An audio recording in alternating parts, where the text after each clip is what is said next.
Am I audible now? Uh-huh.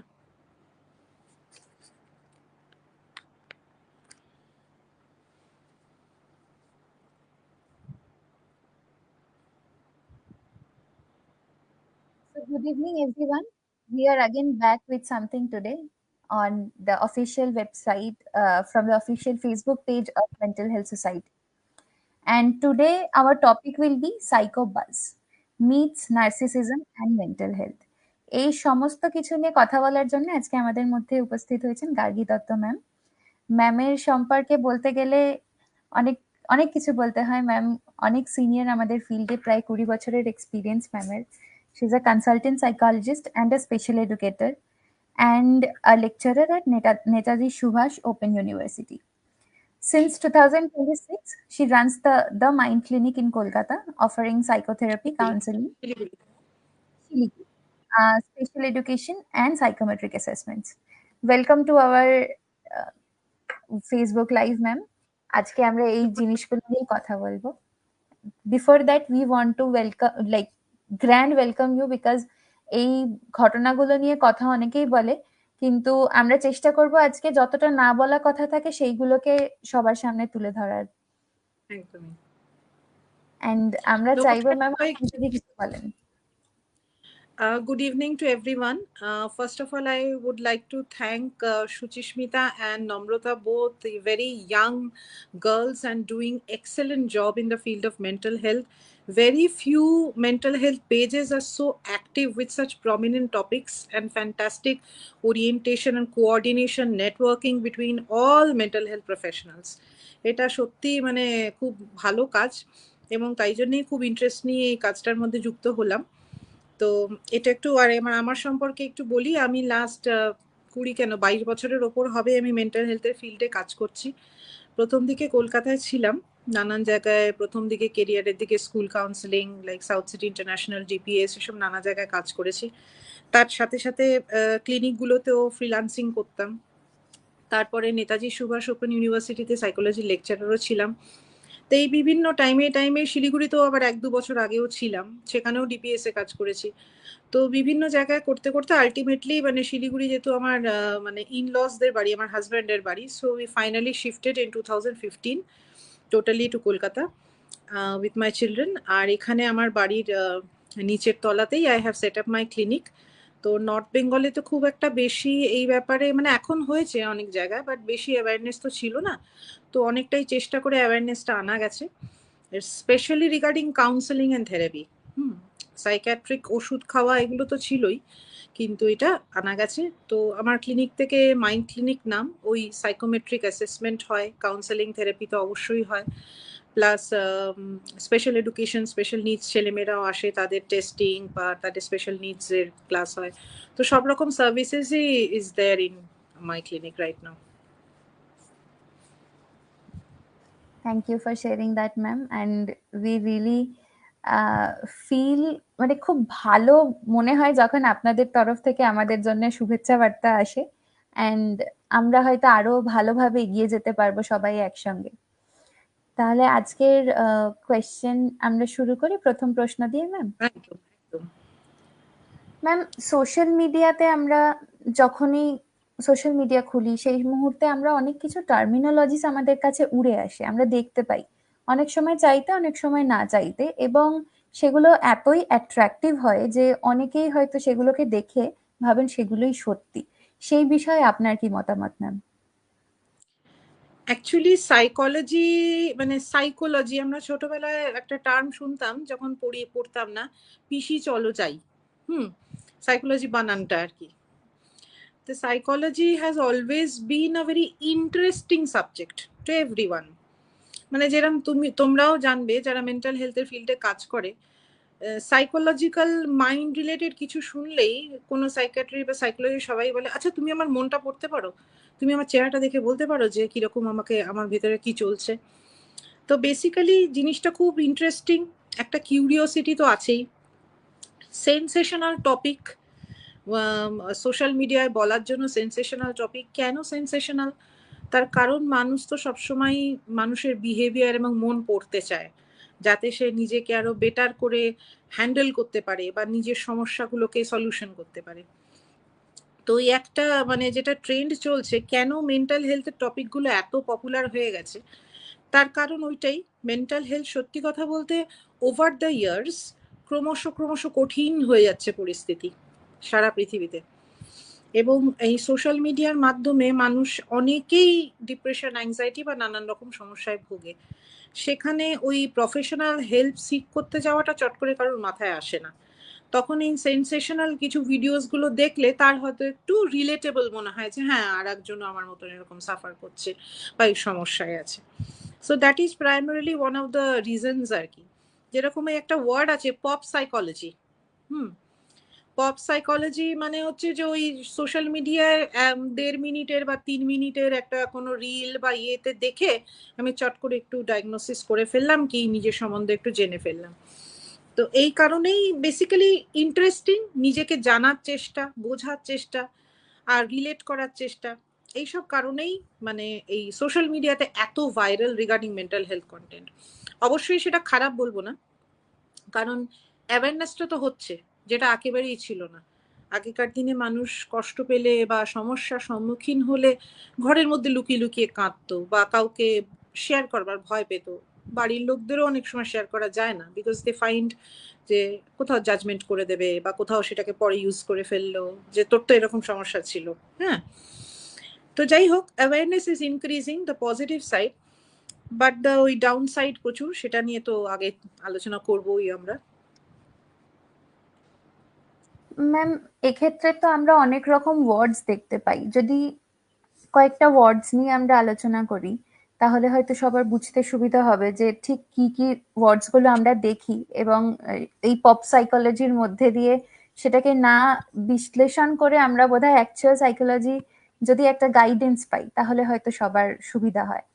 সেরকম কিছু term যদি ম্যাম আমরা গ্যাস লাইটিং দিয়ে শুরু করতে পারি, আরো রয়েছে, আস্তে আস্তে আমরা সেগুলোতেও যাব। গ্যাস লাইটিং সম্পর্কে যদি কিছু বলেন।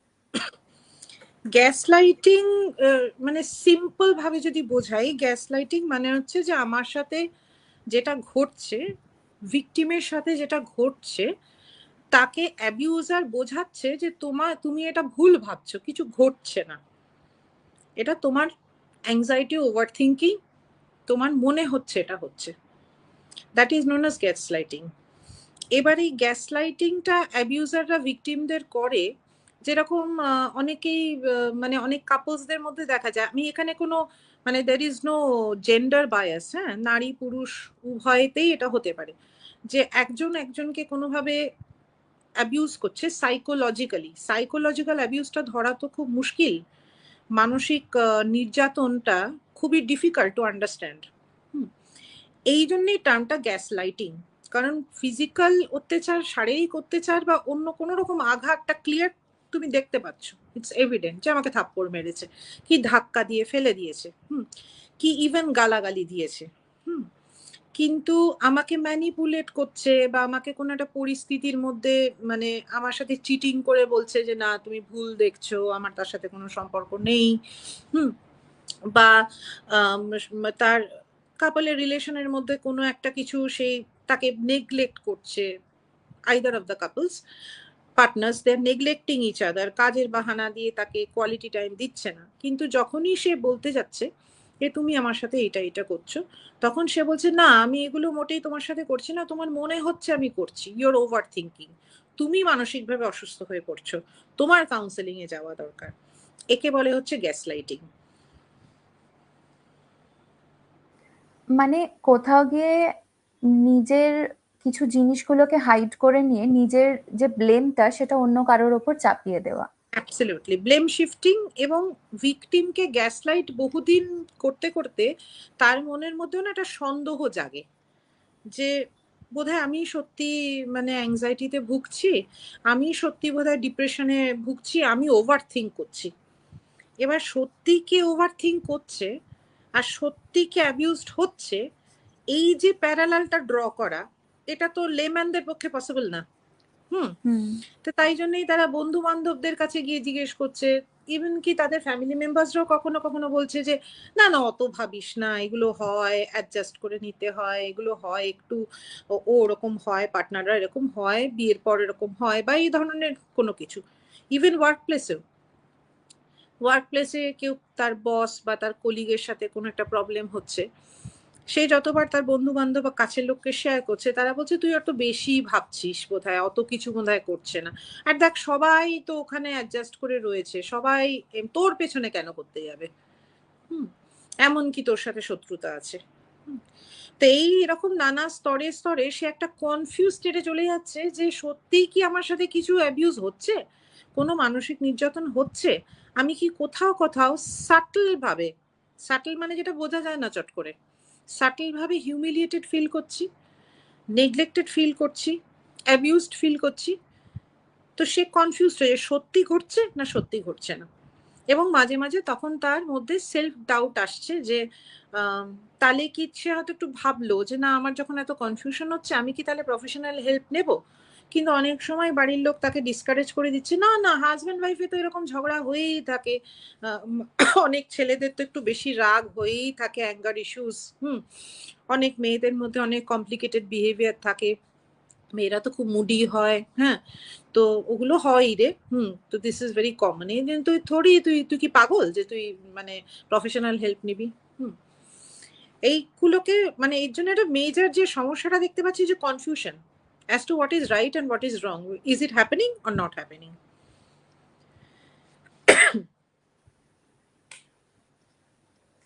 ম্যাম এর পরের ওয়ার্ডটা যদি আমরা বলি তাহলে ঘোস্টিং, কারণ এক্ষেত্রে আমরা যখন দেখতে পাই যে একজন পার্টনার আরেকজনকে অ্যাবিউজ করছে বা ওয়ার্ক প্লেসে সে অ্যাবিউজড হচ্ছে, তো নেক্সট কামস হচ্ছে আমি আর কোনো সিনেই থাকবো না, আমি সিন থেকে বেরিয়ে যাব, এরপর যা হলো হলো, আমার জানার দরকার নেই। সেই সূত্রে আসে ঘোস্টিং শব্দটা, সেটা যদি আপনি একটু বলেন। ঘোস্টিং মানে কি, ভূত তো, ভূতকে তো দেখা যায় না, ঠিক আছে, যারা বিশ্বাস করে তারা দেখে হয়তো, কিন্তু যারা বিশ্বাস করে না তারা জেনারেলি দেখতে পায় না। যাই হোক সেটা অন্য কথা।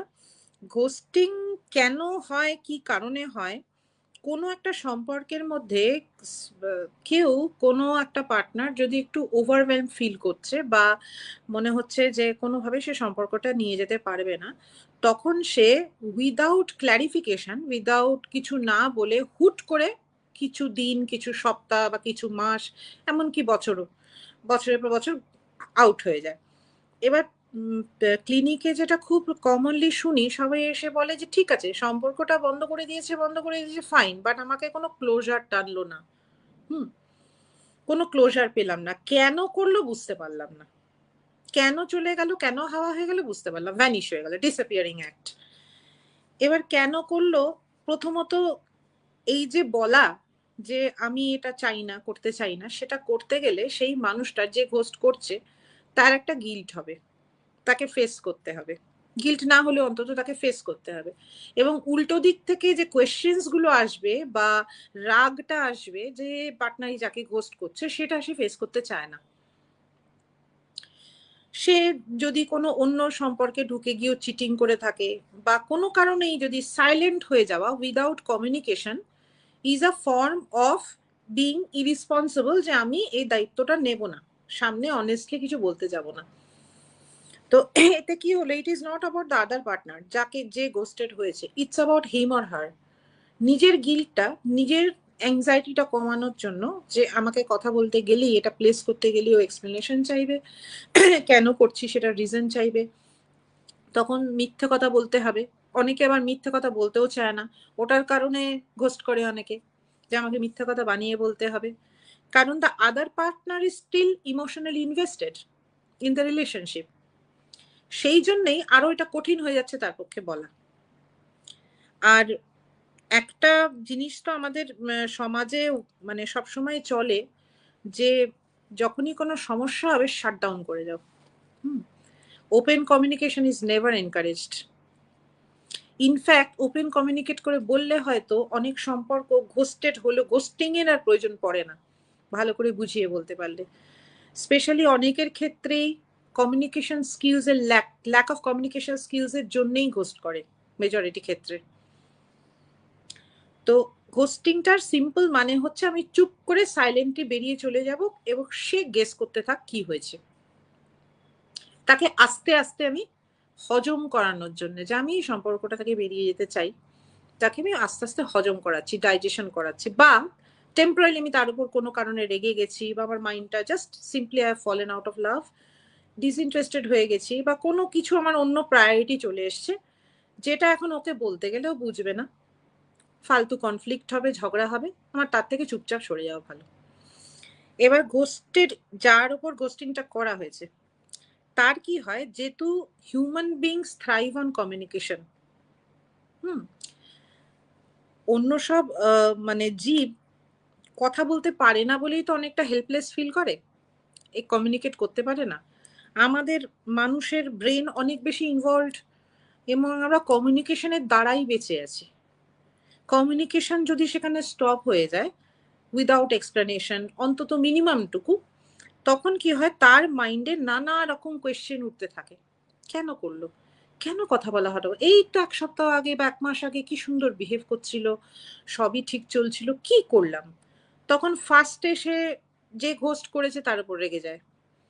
সে রেগে যাওয়ার পরেও সে উত্তর পাচ্ছে না, তারপরে সে সেটাকে ইন্টারনালাইজ করে, নিজের ওপর দোষ দেয়, যে আমি বোধহয় কিছু বলেছিলাম, আমি বোধহয় কিছু করেছিলাম, তাই জন্য ঘোস্ট করেছে। কেননা আমাদের মাইন্ডের একটা মানে মানে অদ্ভুত জিনিস কি জানো, যখনই কোনো উত্তর খুঁজে পায় না, when there are no answers, it tries to fill in the blanks. Why it tries to fill in the blanks? Because no answers create a huge amount of uncertainty. অনিশ্চয়তা, অনিশ্চয়তা ইজ ভেরি ফিয়ারফুল, প্রচন্ড ভয়ের ব্যাপার, যার জন্যে anxiety বা ওসিডির যারা ভুগছে তাদের মধ্যে ওই অনিশ্চয়তার প্রচন্ড ভয়, তারা সবসময় সার্টেন হতে চায়। তো অনিশ্চয়তাটাকে যদি আরো বেশি টেনে বলি, ইট ইজ আনসেফ। আমি এমন একটা অবস্থায় পড়ে গেলাম যে আমি পরিস্থিতিটা আনসেফ, আমি বুঝতে পারছি না আমার ভবিষ্যৎটা কি হবে, ও কি আসবে ফেরত, আমি কিছু করলাম না ও কিছু করলো না, কোনো বন্ধুর ব্রেন ওয়াশ করলো না, ওর মা বা বাড়ির লোক কোনো প্রেশার দিয়েছে, কি হয়েছে? সে বারবার ফিল ইন দ্য ব্ল্যাঙ্কস করতে থাকে এবং এই ফিল ইন দ্য ব্ল্যাঙ্কস করবার চেষ্টাতে তার কি হয়, একটা অবসেশনে কনভার্ট হয়, to find the answer. It is not about the person, পার্সনটার প্রতি অবসেশনের থেকে বেশি টু ফাইন্ড দ্য আনসারের ওপর একটা অবসেশন হয়। এই আনসারটা খুঁজতে গিয়ে সে তাকে নানাভাবে স্টক করা শুরু করে, যে ওর দেখি অনলাইন অ্যাক্টিভিটি দেখি ও কি অন্য মেয়ের প্রেমে পড়ে গেছে, কি অন্য ছেলের সাথে মানে কথা বলা শুরু করেছে, স্টক করা শুরু করে। অনেক সময় অনেকে ফেক অ্যাকাউন্ট বানিয়েও তাকে ট্রাই করে কথা বলার চেষ্টা করে, বা তাকে হাজারটা ফোন করতে থাকে, তার বন্ধু বান্ধবদের মাধ্যম দিয়ে বা ফ্যামিলির লোকদের মাধ্যম দিয়ে তাকে প্রেশার ক্রিয়েট করে রেসপন্স করানোর চেষ্টা। It is all an effort to understand যে কি ঘটেছে অ্যাকচুয়ালি। তো এই জায়গাটা থেকেই উৎস হয় মন খারাপের, ডিপ্রেশনের, অ্যাংজাইটির। কেন? Because that person has left without any answers or any explanation. মানে কোথাও গিয়ে হয়তো সবাই তো আর একদম হোল ফাংশনিং একজন ইন্ডিভিজুয়াল হন না, কোথাও গিয়ে খামতি সবার মধ্যেই থাকে, এবং এই চলে যাওয়াগুলো বোধহয় সেই খামতিগুলোকে আরো গভীর করে দিয়ে যায়, এবং সেগুলো ফিল আপ করতেই আপনি যেমন বললেন ম্যাম। ম্যাম, পরবর্তী শব্দটা যদি আমরা বলি গ্রে রক মেথড, সেটা সম্পর্কে আপনি যদি একটু বুঝিয়ে বলেন। গ্রে রক মেথডটা মানে হচ্ছে যে যখন কোনো একটা সোকল টক্সিক, এই টক্সিক কথাটা শুনলেই আমার নিজেই টক্সিসিটি বেড়ে যায়, এত অসহ্যকর ওয়ার্ড, এটা এত over used. Grey rock method বলতে যেটা হচ্ছে যে যখন কেউ আপনার সাথে টক্সিক বিহেভিয়ার করছে, এগুলো আমি অনেক ভিডিওগুলোতেও বলি, অনেকের নানা রকম নিরাপত্তাহীনতা থাকে, বিহেভিয়ারাল প্যাটার্নস থাকে, যার সাথে করছে তার কাছ থেকে কোনো রকম একটা উত্তর বা রেসপন্স চায়। যে আমি ইচ্ছে করে, মানে যেটাকে ইন্টারনেটে আজকাল বলে রেজ বেট। রেজ বেটিং মানে ইচ্ছে করে এমন কিছু বলবো বা করব যাতে সে রেগে গিয়ে উত্তর দেবে। তো বা এমন কোনো বিহেভিয়ার নিজে ডাইরেক্ট বা ভায়া সাম পিপল, যেটাকে ট্রাইঙ্গুলেশন আমরা বলি, হ্যাঁ, সে করাচ্ছে। কেন করাচ্ছে? তার নিজের কোনো রাগ আছে বা সে একটা কিছু করছে, তো কোনো একটা রেসপন্স সে চায়। রেসপন্স যত কম দিতে পারবো, গ্রে রক মানে হচ্ছে কোনো কালার নেই, grey is neither black or white, so I am neither angry or neither over pleased with you, so I am basically not responding to your toxic baiting. এটাকে grey rock method বলে। যে আমরা কোনোভাবে কোনো toxic person যখন আমার লাইফে যে কোনো জায়গায়, কার্যক্ষেত্রে, বন্ধু বান্ধব, পার্সোনাল লাইফে, ফ্যামিলিতে যদি থাকে, যদি আমরা বুঝে যাই যে তার এটাই হ্যাবিট, যে টন্ট কেটে কথা বলে, সার্কাস্টিক ভাবে বলে, বা ছোট করার চেষ্টা করে, বা রাগিয়ে দেওয়ার চেষ্টা করে, ইভেন অনেক সময় জোক জোক করে, মানে একটা ভীষণই অনেকেরই হ্যাবিট আছে, জোক করে খুব একটা ছোট্ট কোনো ওপর থেকে ভালো কথা বলে কিন্তু তলা থেকে আন্ডার হ্যান্ডে কোথাও একটা সাটল ভাবে হিউমিলিয়েট বা ইনসাল্ট করে দিল। তো এইসবগুলো হচ্ছে এক টাইপ অফ ওই রেজ বেটিং, মানে রাগিয়ে দিয়ে একটা রেসপন্স। সবসময় যে উত্তরের রেসপন্স এক্সপেক্ট করে তাও না। Sometimes there are people with extreme toxicity যারা even facial expressions, body language যাকে করছে সেটাতেও আনন্দ পায়। যে এই দাও মুখটা কালো করে বসে আছে, এই যে অপমান হয়ে গেল, মুখটা গম্ভীর হয়ে গেল, হাসছিল হাসিটা বন্ধ করে দিলাম। তো এরকম কিছু কিছু কারণে আমরা যেটা সবসময় বলি, গ্রে রক মানে হচ্ছে কোনো রেসপন্স না দেওয়ার চেষ্টা করা। কারণ ওই রেসপন্সটাই হচ্ছে ওর ড্রাগ, যে করছে আপনাকে ওইটাই হচ্ছে ওর খিদে। এই খিদেটা যত মেটাবে তত বেশি কিন্তু বাড়তে থাকবে, কারণ ও দেখবে কাজ করছে। জাস্ট লাইক বাচ্চারা স্কুলে যখন বুলি করে, যে বড় সড়ো বাচ্চাটা আর একটা ছেলে বা মেয়েকে বুলি করছে, অনেক সময় গ্রুপ মিলে বুলি করে, সে রেগে যাচ্ছে, কাঁদছে, বা ওদের সঙ্গে মারামারি হচ্ছে, যতবার হচ্ছে আরো বাড়াচ্ছে। এই জন্য গ্রে রক মানে হচ্ছে যে কোনো রেসপন্স না দেওয়ার চেষ্টা করা, মানে ইনডিফারেন্ট। রাগ দেখানোটাও একটা response, anger is also response, even through facial expressions. তো সেইটা আমরা চেষ্টা করি প্র্যাকটিস করতে, বলতে ইনডিফারেন্ট অ্যাটিটিউড। ম্যাম, কালার নিয়ে যখন কথা হলো তাহলে তো সবার প্রথমে ওঠে গ্রিন ফ্ল্যাগ আর রেড ফ্ল্যাগ, সেইটা নিয়ে যদি কিছু বলেন। আচ্ছা, রেড ফ্ল্যাগ হচ্ছে যে জানোই তো, ফুটবলে যখন সকার খেলা হয় তখন কোনো একটা পেনাল্টি করলে তখন রেফারি লাল কার্ড দেখিয়ে দেয়। আচ্ছা, লাল কার্ড মানে হচ্ছে তুমি একটা অন্যায় করেছো আর কি। তো সম্পর্কের ক্ষেত্রে বা কোনো মানুষের চরিত্রের ক্ষেত্রে রেড ফ্ল্যাগটা ওইখান থেকে উৎস হয়েছে।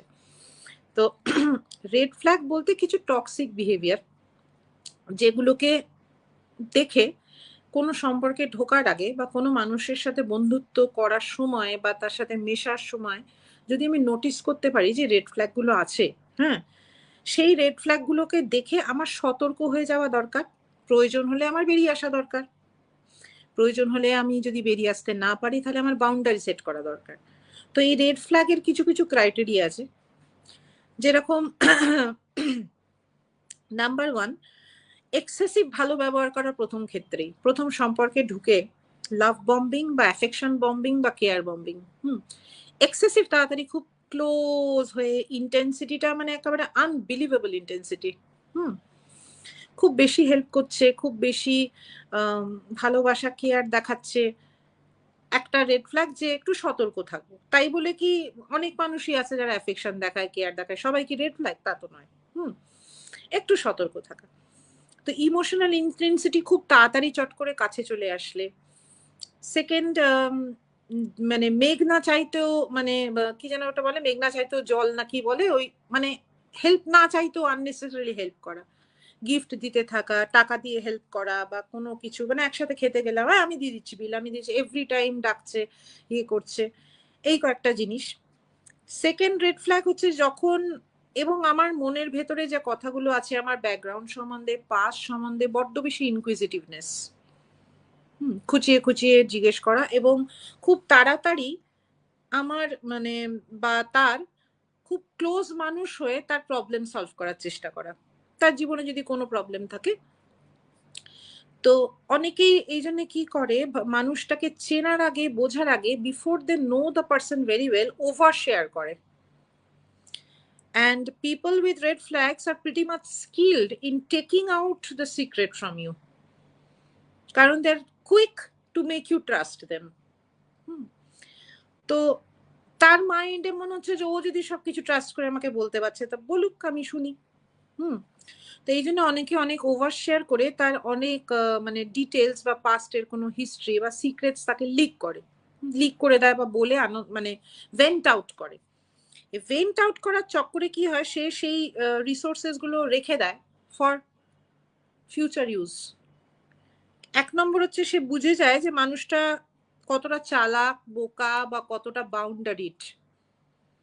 বাউন্ডারি সেটিং এর তার কতটা ক্ষমতা, সে কিন্তু রেড ফ্ল্যাগ বুঝে গেল by sharing his or her details too openly. তো এই আর একটা জায়গা। এবার থার্ড হচ্ছে যে যখন সে প্রথম দিকে খুব ভালো ব্যবহার করার পর হঠাৎ করে সে একটা, তার মধ্যে দেখা যায় যে লস অফ ইন্টারেস্ট বা উইথড্রল একটা হয়েছে। তো বন্ধুত্বটা হোক বা সম্পর্কটা বা প্রফেশনাল সম্পর্কটায় দেখা যায় যে একটা হাই লো ব্যাপার হচ্ছে, মানে it's not going at a stable pace, unpredictable pattern. এই আনপ্রেডিক্টেবল প্যাটার্নটা খুব নোটিসেবল, যে খুব মুডি, বা কখনো হট করে গায়েব হয়ে যাচ্ছে উইদাউট এক্সপ্লেনেশন, দেখা করবো বলে হয়তো এলো না, বা ফোন করলাম তখন একটা ভেগ কিরম মনে হলো যে একটা এক্সকিউজ দিল যে না আমি তো ভীষণ কাজে ব্যস্ত ছিলাম। হঠাৎ করে আমার ফিল হচ্ছে যে ইন্টেন্সিটিটা যেন সেরকম প্রথম দিকে এর মতন আর নেই। এই একটা। এবার যখন সম্পর্কটা প্রগ্রেস করছে, সম্পর্ক বলতে আমি সব রকম সম্পর্কের কথা বলছি, not only a romantic relationship. সম্পর্কটা যখন প্রগ্রেস করছে তখন সে দেখতে পাচ্ছে যে সে খুব অ্যাডভান্টেজ, বারবার হেল্প নিচ্ছে নানা রকম ভাবে। এখন রোলটা রিভার্স হয়ে গেছে, নানা রকম ভাবে এক্সট্রা হেল্প সে চাইছে, এই তুই আমার জন্য এটা করে দিতে পারিস, বা আমার জন্য এটা করে দিতে পারিস, বা কিছু কিছু ড্রামাটিক অ্যাক্টিভিটিস করছে যে আমার না ভীষণ শরীর খারাপ বা অসুখ, বা আমার বাড়িতে কেউ কি, বা আমার পাস্টে প্রচুর কষ্ট গেছে। হ্যাঁ, সো হতেই পারে মানুষ বন্ধুদের সাথে তাদের নিজের কষ্টের কথাই শেয়ার করে, কিন্তু সেটাতে যদি একটা প্রচন্ড বেশি ড্রামাটিক ভাব থাকে, that is a way of encouraging, মানে আপনার মধ্যে যে সিম্প্যাথি বা এমপ্যাথিটা আছে সেটাকে খুঁচিয়ে সে কিছু অ্যাডভান্টেজ নেওয়ার চেষ্টা করছে। তো তখন দেখা যায় যে একটু করে সে ভিকটিম কার্ড প্লে করছে। তো এই ভিকটিম কার্ড প্লে করাটা is one of the big red flags, যে সবসময় তাকে সারা পৃথিবীতে সবাই তার পাস্টের সম্পর্ক বা তার বন্ধু বান্ধব সবার কাছে সে বিতাড়িত হয়েছে, কষ্ট পেয়েছে, ইয়ে হয়েছে। এটা তো সত্যি কথাও যে সবাই অনেকেরই হয়, ব্যাড এক্সপিরিয়েন্স প্রচুর মানুষের হয়। তাই জন্য বোঝাটা মুশকিল যে সেই ব্যাড এক্সপিরিয়েন্সটা কতটা সত্যি ঘটেছে আর তার কি কন্ট্রিবিউশন ছিল সেখানে। সেটা তো সে বলছে না। তো এই একটা রেড ফ্ল্যাগ। থার্ড হচ্ছে যে একটু ইনসিকিউর বলে মনে হচ্ছে, বড্ড বেশি অ্যাটেনশন সিকিং। উল্টোটাও হতে পারে যে আমাকে এমন ভাবেই জড়িয়ে ধরছে যে আমাকে আর কারোর সঙ্গে সম্পর্ক করতে দিচ্ছে না, অন্য কোনো বন্ধুর সাথে মিশলে সে জেলাস হয়ে যাচ্ছে, বা অন্য কারোর সাথে মানে আমি কোনো ইন্টারাকশনে গেলে বা অন্য কোনো কাজে ব্যস্ত থাকলে সে ইনসিকিউর ফিল করা শুরু করছে। এই একটা। আর একটা দেখা যাচ্ছে অ্যাঙ্গার, রিলেশনশিপটা প্রগ্রেস করার পরেই খুব চট করে সে মাথা গরম করছে, রুডলি কিছু বলে দিচ্ছে, মিসবিহেভ করছে, এবং মিসবিহেভ করার পর সে যদি বাউন্ডারি সেট করতে না পারে তখন সে কোনো রকমের সরি টরি বলে আবার ঠিক করে নিচ্ছে, কিন্তু আবার করছে মিসবিহেভিয়ারটা। তো দ্যাট ইজ অ্যাঙ্গার দেখিয়ে কাউকে মিসবিহেভ করা, এবং সেই মিসবিহেভটা রুখতে যদি কেউ না পারে, এখানেই হচ্ছে failure of boundary setting, first second instances. এবং এইভাবে যারা টক্সিক বিহেভিয়ার করে তারা না বাউন্ডারিটাকে প্রেস করে দেখে। ভাত নামানোর আগে আমরা একটু টিপে দেখি না কতটা নরম হয়েছে কিনা। তো যারা বিহেভিয়ার প্রবলেম যাদের আছে, childish, immature behaviour, insecure behaviour যাদের আছে, তারা ওই একটু টিপে দেখে যে কতটা বাউন্ডারিটাকে ভায়োলেট করা যাচ্ছে, how much he or she is allowing the violation of boundary. এবং সেই অ্যালাউ করার জন্য তো সে অলরেডি একটা ন্যারেটিভ দিয়ে রেখেছে যে আমার জীবনে অনেক কষ্ট, বা আমি সত্যি তোমাকে প্রচন্ড বন্ধুর মতন, মানে I am the only friend you have বা অনলি লাভার ইউ হ্যাভ। তো ওই একটা ভিকটিম কার্ড প্লে করা, ড্রামা করা, অ্যাঙ্গার ইস্যুস, এবং তার পরবর্তীকালে সে যদি কোনোভাবে একটু সরে আসছে সেই সম্পর্কটা থাকে বা বাউন্ডারি সেট করার চেষ্টা করছে, তখন তার উপর একটা রিভেঞ্জফুল অ্যাটিটিউড হয়ে যাওয়া। রিভেঞ্জফুল অ্যাটিটিউড হয়ে গিয়ে তাকে কোনোভাবে ডাইরেক্টলি ইনডাইরেক্টলি কম বেশি ভাবে হার্ম করার বা ছোট করার, হিউমিলিয়েট করার টেন্ডেন্সি। এমনিতেও তার সাথে কোনো রকম ডিসরেসপেক্টফুলি কথা বলা, হিউমিলিয়েট করা, তো রেড ফ্ল্যাগ তো অসংখ্য আছে। কিন্তু এই কয়েকটা বড় বড়, এগুলো আমার মনে হয় যে কোনো সম্পর্কে খেয়াল রাখা উচিত। Even in long term relationships, যেখানে অনেক পুরনো বন্ধু, পুরনো কোওয়ার্কার, পুরনো ফ্যামিলি মেম্বার। ফ্যামিলি তো আমরা চুজ করতে পারি না, বাদ বাকি মানুষ চুজ করা যায়। We are born into a family which we cannot choose. We cannot choose our parents, we cannot choose our families. কিন্তু সেখানেও এরকম মানুষ কয়েকজন থাকেন আত্মীয় স্বজনদের মধ্যে, এরকম দেখলেই মানুষ একটা বুঝতে পারে যে কিছু একটা ইনসিকিউরিটি আছে বা ইনম্যাচিওর বিহেভিয়ার করছে। সেই নানান বিহেভিয়ার গুলোকে বলা হয় রেড ফ্ল্যাগ। মানে আমাকে সতর্ক থাকা উচিত যে এখান থেকে কিন্তু প্রবলেম হতে পারে। তার মানেই সম্পর্ক ছিন্ন করে দেবো তা না, সাবধান থাকা, অ্যালার্ট থাকা। আর গ্রিন ফ্ল্যাগ, গ্রিন ফ্ল্যাগ হচ্ছে যে যার মধ্যে আমার মনে হচ্ছে না যে সেরকম কিছু মানে খারাপ আমি দেখতে পাচ্ছি। দেখুন, একটা জিনিস আমি সবাইকে সবসময় বলি, গাট ইনস্টিংক্ট বলে একটা ব্যাপার আছে। হ্যাঁ, ইনটিউশন, সেটাকে আমাদের সাইকোলজির টার্মে বলে ইনটিউশন। গাট ইনস্টিংক্ট বা ভেতরের যে ইনস্টিংক্টটা, that will never fail you, believe me. এটা নিয়ে প্রচুর রিসার্চ হচ্ছে যে হোয়াট কজেস ইনটিউশন। ইনটিউশনের উপর প্রচুর রিসার্চ হচ্ছে যে ইনটিউশন জিনিসটা কি, হোয়াট ইজ দ্যাট ফিলিং যেখানে মানুষকে অ্যালার্ট করে দেয় যে না, এটা কিন্তু ঠিক হচ্ছে না। ঠিক যেরকম মানে খুব জোর মেঘ ডাকলে আমরা বেরোনোর আগে ভাবি, ও বাবা এখন তো কি বলে বৃষ্টি পড়বে, এখন কি বেরোবো? বা প্রচন্ড যখন গরমটা বাড়তে শুরু করে বা ঠান্ডা যখন বেশি পড়ে, আমরা সাবধান হয়ে যাই যে এরকম ওয়েদারটা উথাল পাতাল করছে। বা কোনো পাহাড়ে ঘুরতে যাচ্ছি, যখনই খবর পাই যে প্রচন্ড বৃষ্টি হচ্ছে, ভয় পাই তো যে যদি আবার ল্যান্ডস্লাইড হয়ে আটকে যাই বা যদি সত্যি কিছু একটা ফেটাল হয়ে যায়। ঠিক সেরকম ভাবেই ইনটিউশন সবসময় না, believe in your gut feeling. সবসময় গাট ইনস্টিং কখনো আপনাকে ভুল কথা দেবে না। এই গাট ইনস্টিংটা কি করে আসে হচ্ছে, it's a combination of some emotions, some in the brain, in the body, যেখানে আমাদের বডি আর ব্রেন না সবসময় আমাদেরকে বাঁচিয়ে রাখতে চায়, সার্ভাইভ করাতে চায়। রেজাল্টেন্টলি ইনটিউশনটা মাইন্ড কি করে, একটা conjunction of different senses, different perception, different neurological ইয়ে করে আমাকে ফিল করায়। কিন্তু but it's not very powerful. ওই একবার কি দুবার করে ওটা আর ব্যাক করে চলে যায়, আর বলে না কিছু। আর আমরা কি করি তখন, আনন্দ বা সুখ বা কোনো রকম কষ্ট দূর করতে যাওয়ার চক করে সেই ইনটিউশনটাকে জোর করে দাবিয়ে দিই, না না না ও ওরকম নয়, ও তো ওরকম হয়েই থাকে, এরকম তো সবাই একটু আধটু রাগ করেই। But the first day or the first time you felt that, আপনাকে কিন্তু মন বলতো, লক্ষ্য করে দেখবেন আপনার মাইন্ড আপনাকে সবসময় সতর্ক করতো with each and every toxic person. আমরা ইনটিউশনটাকে দাবিয়ে দিই। সো ভাবনা, intellectualism is not very important, trust your instinct.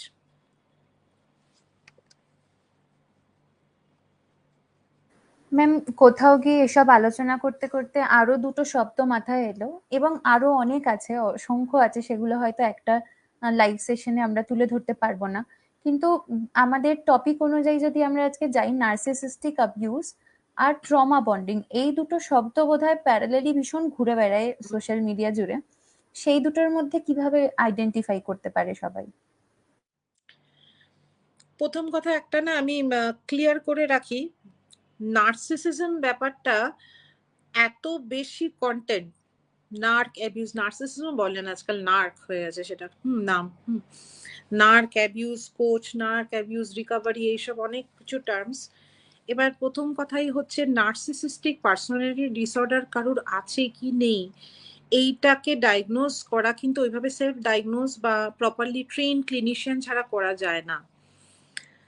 কোনো ক্লিনিক্যাল সাইকোলজিস্ট বা সাইকিয়াট্রিস্টরাই ডায়াগনোজ করতে পারেন, তাও আফটার ফিউ সেশনস। চট করে পার্সোনালিটি ডিসঅর্ডার ডায়াগনোসিস করা যায় না।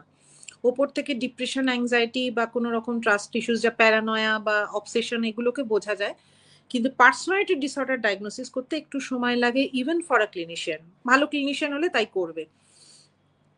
তো প্রথমত, যে কোনো স্বার্থপর লোক, যে কোনো সেলফ সেন্টার্ড মানুষ কিন্তু নার্সিসিস্টিক পার্সোনালিটি ডিসঅর্ডারে ভুগছে না, এটা বুঝতে হবে। এটা বোঝার জন্য ক্লিনিশিয়ান বা ট্রেন প্রফেশনাল ছাড়া সেটা বুঝতে পারবে না। কাউকে স্বার্থপর দেখলেই বা ওই আবার ওই একই কথা টক্সিক দেখলেই সে নার্সিসিস্ট, এইটা বলা কিন্তু খুব ভুল। এই মিসডায়াগনোসিসের জন্যে অনেক রকম ইন্টারপার্সোনাল প্রবলেম হতে পারে। যাকে সে ডায়াগনোসিস করে দিচ্ছে by listening to only social media content without professional any diagnosis or assessment, তার সম্বন্ধে তার ধারণা ওটাই দাঁড়াবে। কারণ সেই কন্টেন্টটাতে অনেক কিছুই থাকবে যে কি করে তাকে ঠিক, মানে কি করে তাকে রিভেঞ্জ নিতে হয়, যেরকম ধরনের how to silence a narcissist in 5 steps, হ্যাঁ, অ্যান্ড কি বলে how to take revenge against a narcissist, এরকম। তো এবার হয়তো কারোর পার্টনারের সাথে এমনি কোনো একটা ঝগড়াঝাটি বা ইয়ে লেগেছে, সবাইকেই তো নিজের, মানে সবাই তো সেলফ সেন্টার আলটিমেটলি একটুখানি হলেও, হ্যাঁ। তো নিজের হাতে ঘা লাগলে তো অন্যকে খারাপ মনে হবেই। তো সেক্ষেত্রে আমি চট করে আগে বুঝবো কি করে যে সে সত্যিই নার্সিসিস্ট নাকি। এবারে নার্সিসিস্টিক পার্সোনালিটি ডিসঅর্ডার বা নার্সিসিজমের যে ট্রেট গুলো আছে, এটার একটা স্পেকট্রাম। সেই স্পেকট্রামটা অনেক লম্বা। ইভেন যাদের নার্সিসিস্টিক পার্সোনালিটি ডিসঅর্ডার আছে, এনপিডি যাদের আছে, তাদের মধ্যেও নানা রকম স্পেকট্রাম আছে। তাদের মধ্যেও কেউ মাইল্ড, কেউ মডারেট, কেউ সিভিয়ার। এবং যাদের মধ্যে স্বার্থপরতাটা একটু বেশি আছে কিন্তু সে ডিসঅর্ডারে ভুগছে না, তাদেরকে আমরা বলতে পারি having high levels of narcissistic traits. কিন্তু সে কিন্তু ডিসঅর্ডারে ভুগছে না। এবার আমরা বলতে পারি medium level of narcissistic traits বা mild level of narcissistic traits. Traits হচ্ছে যে তার মধ্যে স্বার্থপরতা একটু নর্মালের থেকে একটু বেশি আছে, ঠিক আছে, কারুর আরেকটু বেশি আছে, কারুর আরেকটু বেশি আছে। তো এই রেঞ্জটা ঠিক ওই মানে আইকিউর মতন।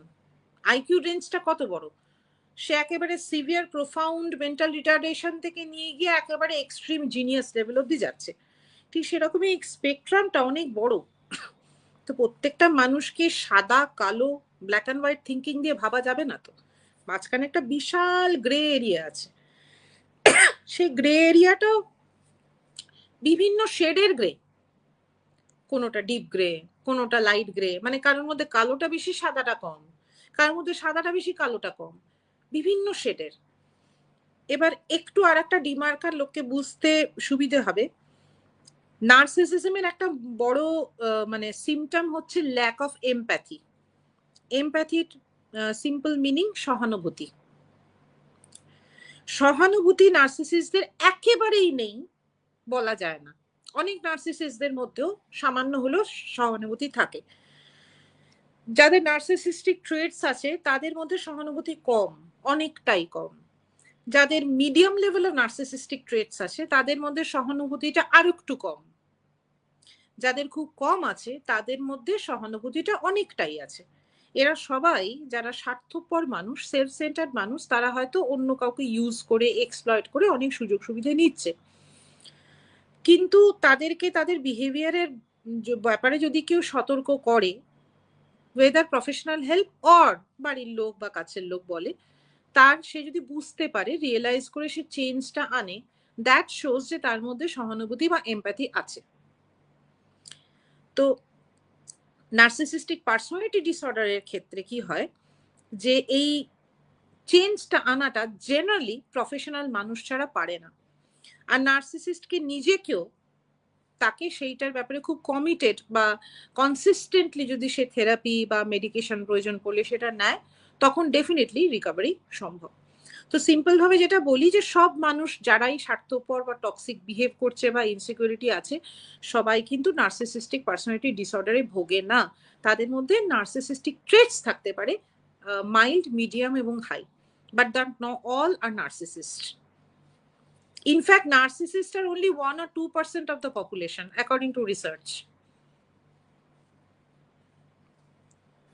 এটার পেছনে আর একটা ছোট্ট কারণও আছে, কেননা নার্সিসিজমের যে ব্যাপারটা না, সেটাতে মানে স্পেশালি আমাদের দেশে, বিদেশে যেহেতু সেলফ অ্যাওয়ারনেসটা অনেক বেশি না, অনেক নার্সিসিস্টরাই ডায়াগনোজড হওয়ার পর যায়, বা অ্যাটলিস্ট ওয়ান্স আর টুয়াইস তারা যায় for therapy or for with a psychiatrist, দেখা করে, কথা বলে। বাট আমাদের দেশে একেবারেই অ্যাওয়ারনেসটা নেই। এমনি নর্মাল প্রবলেমের জন্যই, নর্মাল ডিপ্রেশন অ্যাংজাইটির জন্যই এত স্টিগমা রয়েছে, আসতে চায় না।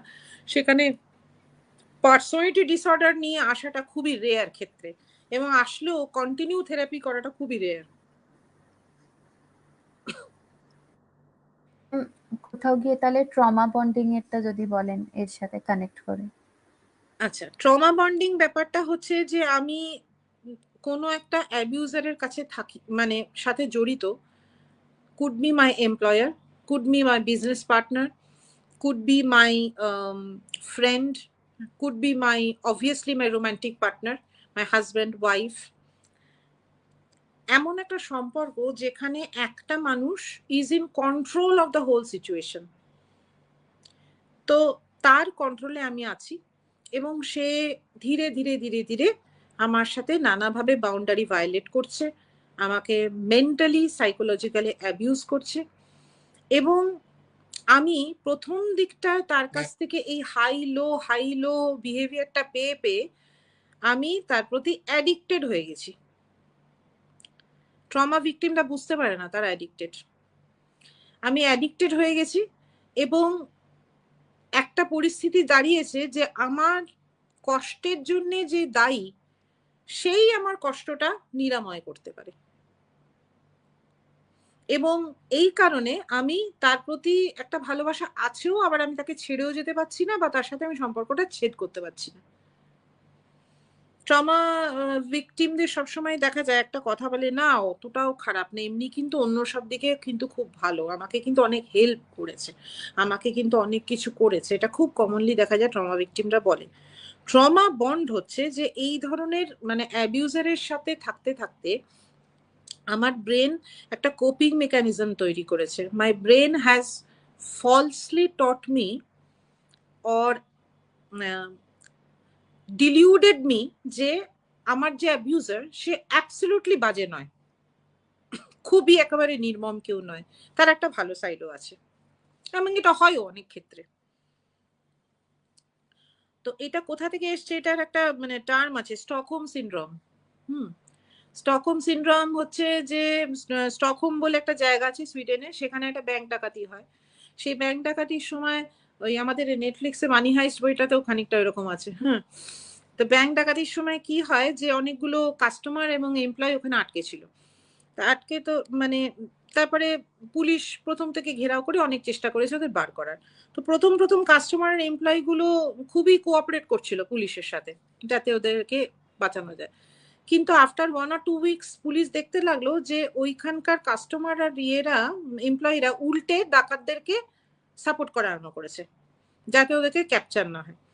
এটার কারণ হচ্ছে যে ওইখানে থাকতে থাকতে মেবি ডাকাতরা এমন রকম ওদের সাইকোলজিক্যাল বা ফিজিক্যাল অ্যাবিউজ শুরু করেছিল যে তখন সে কি করলো, সে দেখলো সব মানুষের মন কোপ করার জন্যে, কষ্ট থেকে নিরাময় পাওয়ার জন্য, যে দেখলো যে ওদের এগেনস্টে করতে গেলে তো আমি আরোই বিপদে পড়ে যাব, তাহলে it's better to worship the abuser and listen to the abuser than fight against him, because I am more powerless than the abuser right at this moment. তো সে তার যদি পালানোর পথ না থাকে, সে যদি অ্যাবিউজারের থেকে ক্ষমতা তার কম থাকে মানসিক বা কোনো রকম, তখন সে অ্যাবিউজারকে সত্যি গ্লোরিফাই করতে শুরু করে এবং তার অ্যাবিউজটাকে টলারেট করার ক্ষমতাটা বাড়ায়। ওই জন্য দেখবেন আমাদের দেশে মহিলারা স্পেশালি অনেক সময় অনেক অ্যাবিউজিভ ম্যারেজে থেকে যায়, কারণ আমাদের দেশে আজ অব্দি, রিসেন্ট তো অনেক চেঞ্জ হয়েছে, মহিলাদের আর্থিক সিকিউরিটি থাকার জায়গা এবং ইভেন সামাজিক একসেপ্টেন্স ছিল না যে কোনো অত্যাচার করলে সেখান থেকে বেরিয়ে আসবে। তো তাই জন্য কি করতো, তারা সবসময় একটা আশা নিয়ে বসে থাকতো যে না ও বোধহয় চেঞ্জ হয়ে যাবে, আমার তার হাজব্যান্ড যদি অ্যাবিউজিভ বা খুব অত্যাচারী হয় বা তার শ্বশুর বাড়ি, এ বোধহয় চেঞ্জ হয়ে যাবে। একে বলে হচ্ছে ট্রমা বন্ড। এবং অনেক ক্লিনিকে দেখেছি যে অনেক মেয়েরা বা ছেলেরা তাদের সন্তানরা, এরম ধরনের কাপলের সন্তানরা এসে বলেছে যে মা বা বাবা আইদার অর হতে পারে, এরম টর্চার সহ্য করে, কিন্তু কেন তুমি বেরিয়ে যাওনি, কেন তুমি বিয়েটা ভাঙনি। হ্যাঁ, তখন এমনও দেখেছি যে মারা তখন বলে না না তুই বাবার নামে এত উল্টোপাল্টা কথা বলিস না, বাবা এত খারাপ না, এরকম করে না। এবং বাচ্চাগুলো এসে ইয়াং ছেলে মেয়ে, আজকালকার দিনে ছেলে মেয়ে তো ওরা অনেকটা অ্যাওয়্যার, তো ওই আবার ওই পপ সাইকোলজির জন্যই তো ওরা বলে যে মারও কম দোষ নেই, শি ট্রাইস টু ডিফেন্ড হিম। বাবা মাকেই মারছে, ধরছে, মদ খেয়ে মানে গায়ে হাত তুলছে, যা তা করছে, টর্চার করলো সারা জীবন ধরে, অথচ মা বাবাকে ডিফেন্ড করে যায়, অথচ ইয়ে করে যায়, মাও কিছু কম না। তো এইটা থেকেই বোঝা যায়, তখন তাদের আমাকে বোঝাতে হয় যে একেই বলে ট্রমা বন্ড, মানে যে আমার অসুখ সেই আমার মেডিসিন, এইটাই হয়ে যায় হচ্ছে ট্রমা বন্ড। কোথাও গিয়ে ম্যাম এই অ্যাবিউসের ক্ষেত্রে যেটা আমরা দেখতে পাই, এখন অনেক ফেসবুকে গ্রুপস আছে যেখানে হয়তো অ্যানোনিমাস পোস্ট করা হয়। তো যারা হয়তো নিজের রিয়েল আইডি থেকে হয়তো ডিরেক্ট পোস্ট করতে পারছে না বিকজ অফ ভেরিয়াস থিংস বা জাজমেন্টস, অ্যানোনিমাস পোস্ট করেন। এবং আপনি যে যে কথাগুলো বললেন, যে যে ইস্যুস গুলো দেখতে পাওয়া যায়, এখনো কিন্তু দেখতে পাওয়া যায়। এখন মানে শুধু আমরা হয়তো জানতে বেশি ভালো পারি বিকজ অফ দ্য নেটওয়ার্কস আর সোশ্যাল কানেকশনস, কিন্তু এগুলো যেমন আগেও ছিল আজও চলছে। বাট কোথাও গিয়ে আমাদের ফাইটটা এটার আগেনস্টেই আমরা সবাই মিলে এম্পাওয়ার করতে চাইছি সবাইকে, যাতে এই অ্যাবিউজটা থেকে সবাই বেরিয়ে আসতে পারে। এবং এই এম্পাওয়ার করতে গেলে সবার আগে আমরা যেগুলো ফেস করি সেগুলো হচ্ছে অনেক মিথস থাকে, যেগুলো আমরা মেনে নিয়ে চলতে থাকি। সেরকম কয়েকটা মিথস নিয়ে যদি ম্যাম আমরা আলোচনা করি, আপনি যদি সেটা বুঝিয়ে একটু বলেন। যেমন প্রথমেই যেটা আসছে যে আমি যাদেরকে পছন্দ করি না বা যারা আমাকে হয়তো হার্ট করে কোনোভাবে, তারাই নার্সিসিস্ট। এই ব্যাপারটা কতটা সত্যি? সেলফ লাভ তো প্রত্যেকেরই থাকে, থাকা উচিত। এবার আমি কাউকে, যেহেতু আমি সবসময় সোশ্যাল মিডিয়া কন্টেন্ট দেখছি, কোনো বয়ফ্রেন্ড বা কোনো গার্লফ্রেন্ড বা কোনো কেউ আমাকে ছেড়ে চলে গেল বা কোনোভাবে হার্ট করলো, হয়তো সেই হার্টটা কেন করেছে সেটা বিহেভিয়ারটা ইন্ডিউস করেছে আমিই হয়তো। কিন্তু ওই যে ফ্রয়েডের একটা কথা ছিল না, ডিফেন্স মেকানিজম। এই হচ্ছে ডিফেন্স মেকানিজম, হচ্ছে যে বেশিরভাগ মানুষই চায় যে তার নিজের দোষটা ঢাকা থাকুক এবং ব্লেমটা অন্যের ওপর শিফট করে দিই, যেটাকে আমরা বলতাম প্রজেকশন বা ডিসপ্লেসমেন্ট। যে আমি যে অন্যায়টা করছি, আমি যদি অন্য কাউকে দোষ দিয়ে দিতে পারি, হ্যাঁ, তাহলে হয়তো আমার অন্যায়টা ফোরফ্রন্টে আসবে না। অবশ্যই এগুলো কেউ সচেতন ভাবে করে না। বেশিরভাগ মানুষই বাই নেচার মানে ব্লেম শিফট কেন করে, because they are defensive, and it is good to be defensive. Actually you should be defensive, but extreme পয়েন্টে যদি আমার ম্যাল অ্যাডাপটিভ বিহেভিয়ার গুলোকে আমি পুষে আমি ডিফেন্সিভ হচ্ছি, হ্যাঁ, তাই জন্যই আমি কি করছি যে আমি নার্সিসিস্ট, আমি হয়তো অতিরিক্তই স্বার্থপর বা আমার ট্রেট আছে, কিন্তু আমি আমার যেটা আমি মানে মনে করছি যে আমার সব কথা এসে উঠবে বসবে, যেহেতু সে আমার কথাটা শুনলো না, তাকে আমি লেসন টিচ করার জন্য সবার কাছে পাবলিকলি বুঝিয়ে দিলাম যে ওই প্রবলেমেটিক, ওই আমাকে হার্ট করেছে। This is a typical behaviour of a narcissist himself or herself. One of the typical behaviors, or a person with high narcissistic traits. Blame shift করে দিয়ে সমাজের কাছে নিজেকে স্থাপিত করা যে আমি ভীষণ ভালো, কারণ most of the people with narcissistic traits or actual NPD, এদের এই সেন্স অফ গ্র্যান্ডিওস এবং public image is very important. তাই জন্যে কোনো কেউ সবার সাথে ভালো ব্যবহার করা, হেল্প করা, মিষ্টি ব্যবহার বা টাকা পয়সা দেওয়া বা কোনো রকম কিছু, তার একটা সে বিশ্বাসই করতে পারবে না যে সে তার ওয়াইফকে বা তার হাজব্যান্ডকে বা তার পার্টনারকে এরকম ভাবে অ্যাবিউজ করছে, ও তো ভীষণ ভালো মানুষ। এই অ্যাবিউজটা কোথার থেকে আসছে? সেন্স অফ এন্টাইটেলমেন্ট, যে আমি তো একটা স্পেশাল ব্যক্তি, আমি তো বেশি মানে আমি তো জন্মেছি একটা স্পেশালিটি নিয়ে। নার্সিসিজমের গল্পটা তো সবাই জানে। নার্সিসাস নিজের ছবি জলে দেখে নিজের প্রেমে নিজেই পড়ে গেছিল।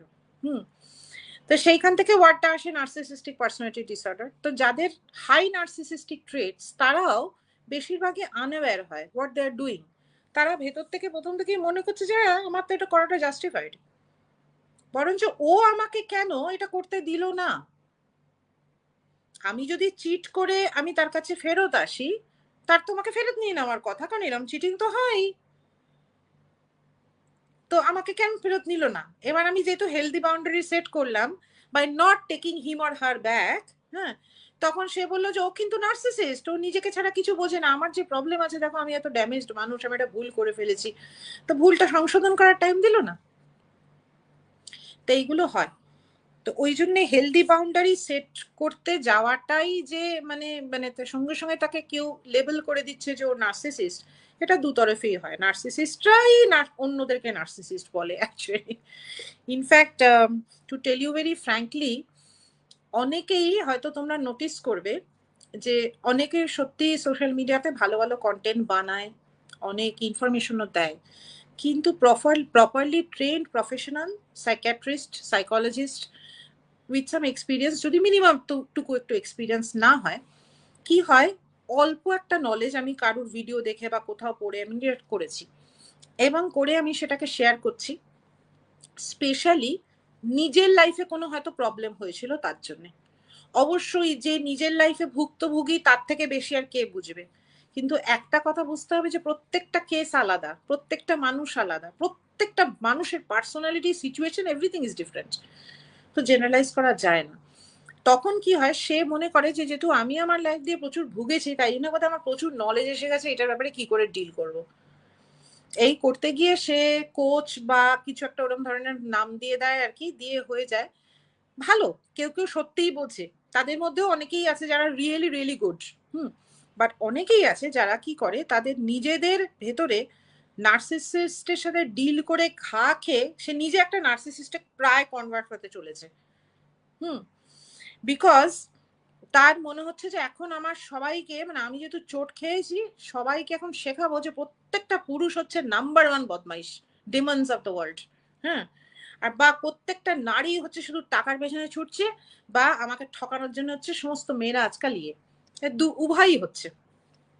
আর একটা জিনিস, social media is a ground of narcissism. কেননা সোশ্যাল মিডিয়ার যেটা সবচেয়ে বড় পয়েন্ট হচ্ছে ভ্যালিডেশন। ভ্যালিডেশন পাওয়াটার জন্যই মেজরিটি মানুষ সোশ্যাল মিডিয়ায় আসে, ছবি পোস্ট করা, রিলস পোস্ট করা, এবং এটার লেভেলটা জন্য সোশ্যাল মিডিয়া প্ল্যাটফর্মগুলো কিছুটা একটু সতর্ক থাকা দরকার। এই মনিটাইজেশন বা ভিউজ এর ব্যাপার, বা সে একটা social media personality, influencer, YouTuber, এইটা হওয়ার ফলে কি হচ্ছে, মানি প্লাস ফেম, এইটার জন্য নার্সিসিজমটা প্রতি সাধারণ মানুষের মধ্যে বেড়ে যাচ্ছে। তার ভ্যালিডেশন সিকিংটা এত বেড়ে যাচ্ছে যে আমি ভালো করে কন্টেন্ট না দিলে, বা ছবি না তুললে, বা কোথায় গেছি, খেতে গেছি, বা আমি কি অ্যাচিভমেন্ট করেছি জীবনে, এটা খুব মানে শেয়ার না করলে আমাকে বোধহয় কেউ পাত্তা দিচ্ছে না। তো এবং সাধারণ মানুষগুলো যাদের মধ্যে নার্সিসিজম ছিল না, তারাও ভীষণ অবসেসড হয়ে পড়ছে ইন দিস অ্যাডিকশন।